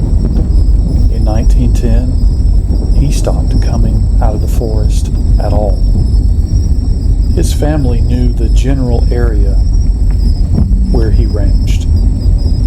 So his twin nephews, William and John Bauer, the sons of his sister, decided to go find him, to bring him home, or at least to confirm he was still alive. They went out into the Wenatchee drainage. Those twin boys didn't come back. A search party found William and John Bauer shot dead in the forest. John Tomall's name went into the official record as the primary suspect. The Grays Harbor County manhunt had begun. This is not a simple proposition. The Wenatchee drainage had no trails through the interior, no roads, no meaningful infrastructure. Law enforcement was going in to Tomall's terrain, on Tomall's terms. The asymmetry was total and deadly. Two men, Deputy Game Warden Albert V. Elmer and Sheriff Colin McKenzie, went in together. They were found shot between the eyes, gutted, shot at range with precision that the investigators attributed to skill rather than to luck. Given what was documented about Tomall's marksmanship, the attribution rang true. The manhunt escalated. This was national news now. Washington State, a man living alone in the Pacific Northwest rainforest who had killed, by the official count, 4 people, his nephews and 2 officers of the law. The press began using the phrase that would follow him, wild man of the Wenatchee. Washington State Archives document the coverage. This is not apocrypha. The documents exist. Game wardens, sheriff's deputies, volunteers who knew those woods better than most, none of them could locate John Tomall. For 3 years, John Tomall moved through the Olympic Peninsula while one of the most extensive manhunts in Washington State history combed the same terrain he haunted. Tomall was never in a place they'd already looked. He was never heading where they were going. He moved ahead of the searchers in the same way the forest moved, completely and quietly, leaving no trace that held long enough to mean anything. In 1913, Deputy Giles Quimby and 2 members of his posse, a Lewis Blair and a Charlie Lathrop, located John Tomall's camp, a small shack made of tree bark. The confrontation that followed left both Tomall and 1 posse member, Charlie Lathrop, dead. Lewis Blair was wounded and fell in the bushes, and then Giles Quimby promised Tomall he wouldn't shoot, but he ended up shooting Tomall dead, and he didn't know if he was dead, so he was a little nervous, so he ran off into the woods, and he returned later with reinforcements. What those reinforcements and Giles Quimby found was John Tomall dead from gunshot wounds. He was photographed. The photographs are real. They exist in the Washington State Archives. Real footage, real images of a real man who lived for 3 years in the Olympic Peninsula 5 people who came looking for him didn't live. Now, I want to be careful about how I frame what John Tama represents. He was a man with what we would likely recognize today as significant mental illness, the profound social withdrawal, the escalating isolation, the violence. I'm not presenting John Tama as a figure to admire. I am presenting him as documented proof that a human being can disappear into the wilderness of America, live there for years, and be effectively invisible to organized, experienced, and armed searchers. The Olympic Peninsula is a lot different from Appalachia, but this story is very similar to stories we've seen in Appalachia. The pattern is happening in different terrain, in different regions, in different centuries, but the outcome is the same. A person who is essentially gone feral. So this brings us to the last account that I want to present to you tonight.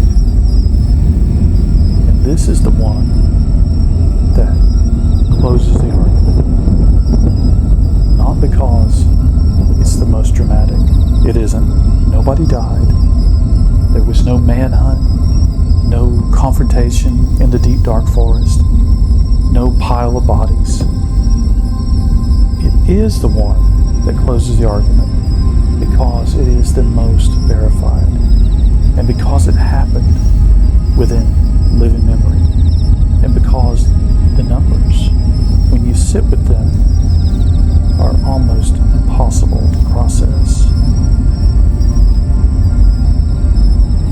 Picture this.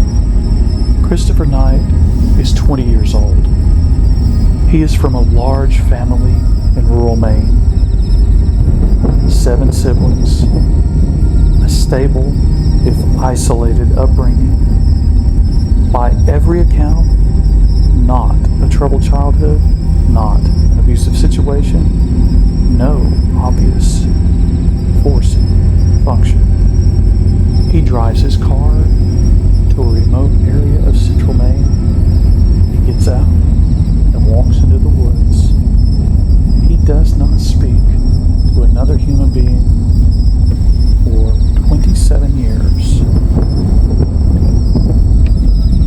Not approximately, not almost, 27 years. His camp, meticulously organized, hidden in a dense thicket near North Pond, was never found by anyone searching for it. It was stumbled upon once, accidentally, by a woman who caught a brief glimpse of Knight before he disappeared into the trees. She didn't know what she'd seen, and she didn't report it. For 27 years, Christopher Knight survived winters in Maine. Not challenging Maine winters, not difficult Maine winters. Maine winters, the ones that go to 20 below and stay at 20 below for a while. And he did this without a fire. Christopher Knight did not light fires because fires produce smoke and smoke can be seen. Instead, he used multiple layers of clothing and a sleeping bag designed for extreme conditions, and also a discipline of stillness. When the cold came, he slowed his body down during the worst of it,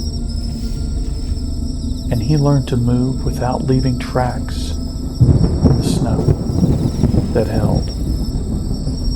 He is the only person on record, according to researchers who have specifically studied his case, who have survived multiple Maine winters in exposed conditions without fire. He did not go hungry. Over 27 years, he made more than 1,000 raids on the summer camps, cabins, ringing North Pond.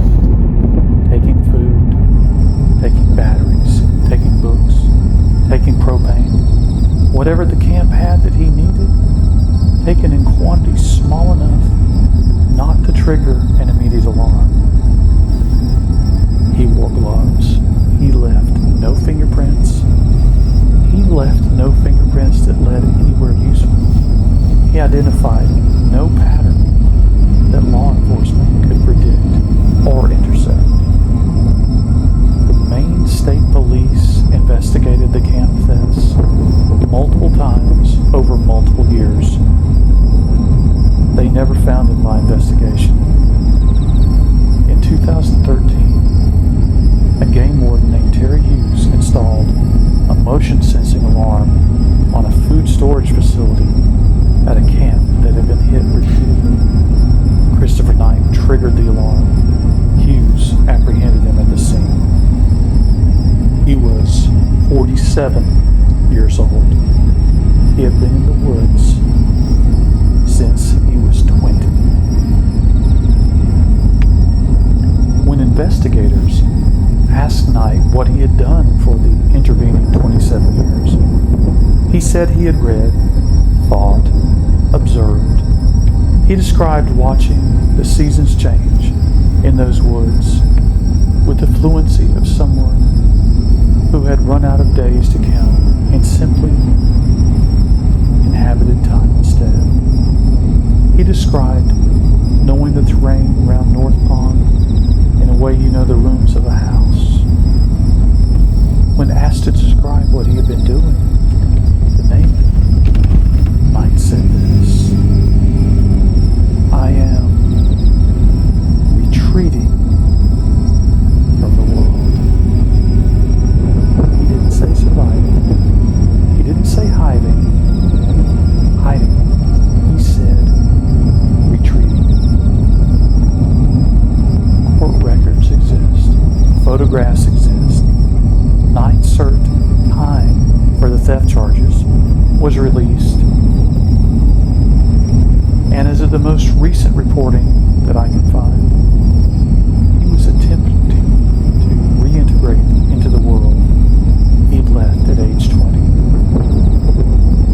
Journalist Michael Finkel wrote a book called The Stranger in the Woods. He wrote this book with Knight's full cooperation and full documentation.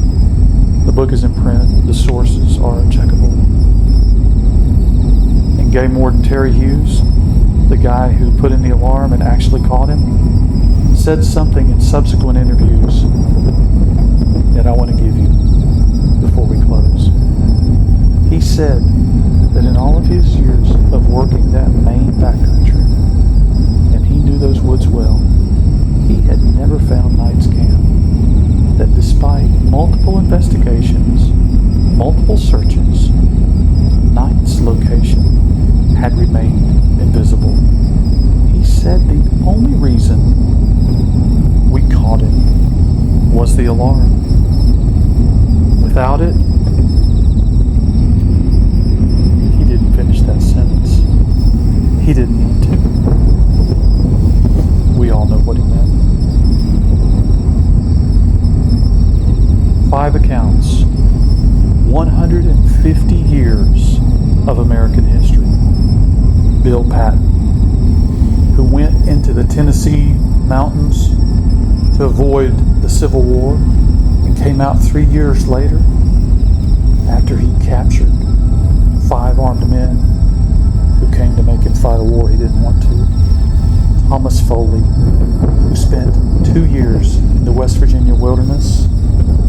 They found him, they gave him some new clean clothes, and the second that Thomas had a chance, he stripped off those clothes and ran naked back into the dark forest. The wild men of Chilliwack, who overpowered 4 hunters in East Tennessee and was eventually captured. Then they put him into an institution where he disappeared the way he'd been disappearing into the woods for who knows how long. John Tomow, who lived for 3 years in the Olympic Peninsula rainforest and killed 5 people who came looking for him in terrain that should should have favored the searchers. And Christopher Knight, who spent 27 years alone in the woods of Maine with those frigid winters, he survived conditions that should have killed him, should have frozen him to death, and described the whole thing as a retreat. These are not alleged encounters. These are not from anonymous forum posts. These are documented, named, sourced, and verifiable. And they tell us several things. The first thing they tell us is that the human body adapts to wilderness conditions in ways that are genuinely difficult to process. Christopher Knight surviving winters in Maine without a fire, somehow invisible to a manhunt into rain, 100 trained men combed for 3 years. Thomas Foley, after 2 years in the woods of West Virginia, overpowering men who came specifically to catch him. The adaptation is real. It is documented. It's not supernatural. It's physiological. The second thing they tell us is the path into the woods is not uniform. Patton was pushed by historical circumstances. Foley apparently chose it, and couldn't unchoose it. Somehow deteriorated into it. Knight walked in at 20 and stayed because he wanted to. Very different paths to very similar destinations. The third thing, and this is the one I keep coming back to, is the search problem. Tom Owl, 3 years, multiple agencies, 5 deaths, never found by search. Knight, 27 years, multiple investigations, multiple tips, never found by search. The only reason Terry Hughes caught Christopher Knight was a motion alarm on a food locker. In every other case, the search found nothing. Now, hold that against something I've discussed in a previous video, the bloodhound problem. The dogs that follow a trail to a specific point, then stop, heads up, refusing to continue. The standard explanation is that the dog has lost the scent. That's the official language in the reports. But a body that has lived fully outdoors for years, that moves through the forest every day, has adapted its footfall and disturbance pattern, and its entire relationship to the ground, it walks on. It does not leave a scent the way the other visitors do. Chemistry is different. The trace is different. Christopher Knight was in those Maine woods for 27 years. And those bloodhounds never found his camp. 4 of 5 of these accounts took place in the Appalachian Range. You know, the Appalachian Range is the longest unbroken mountain system east of the Rockies. It runs from Alabama to Maine. It contains terrain that has never been fully surveyed, holler systems that don't appear on any map, cave networks that have never been mapped or explored, and a history, documented, academic, and verifiable, of families who went into the hills and didn't come back down when they were told to. The park removal I've discussed before, that removed families from the Great Smoky Mountains National Park in 1934. That happened in a terrain where Christopher Knight could operate for probably way more than 27 years and never be located, because the winters are much milder there than they are where he was. Now, what if it was a Christopher Knight character who was born there, whose parents were born there, whose grandparents were born there?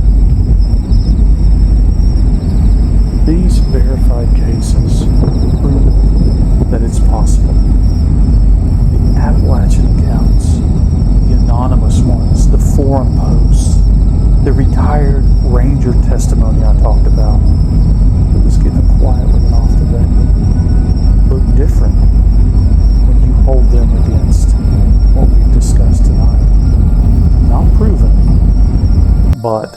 possible.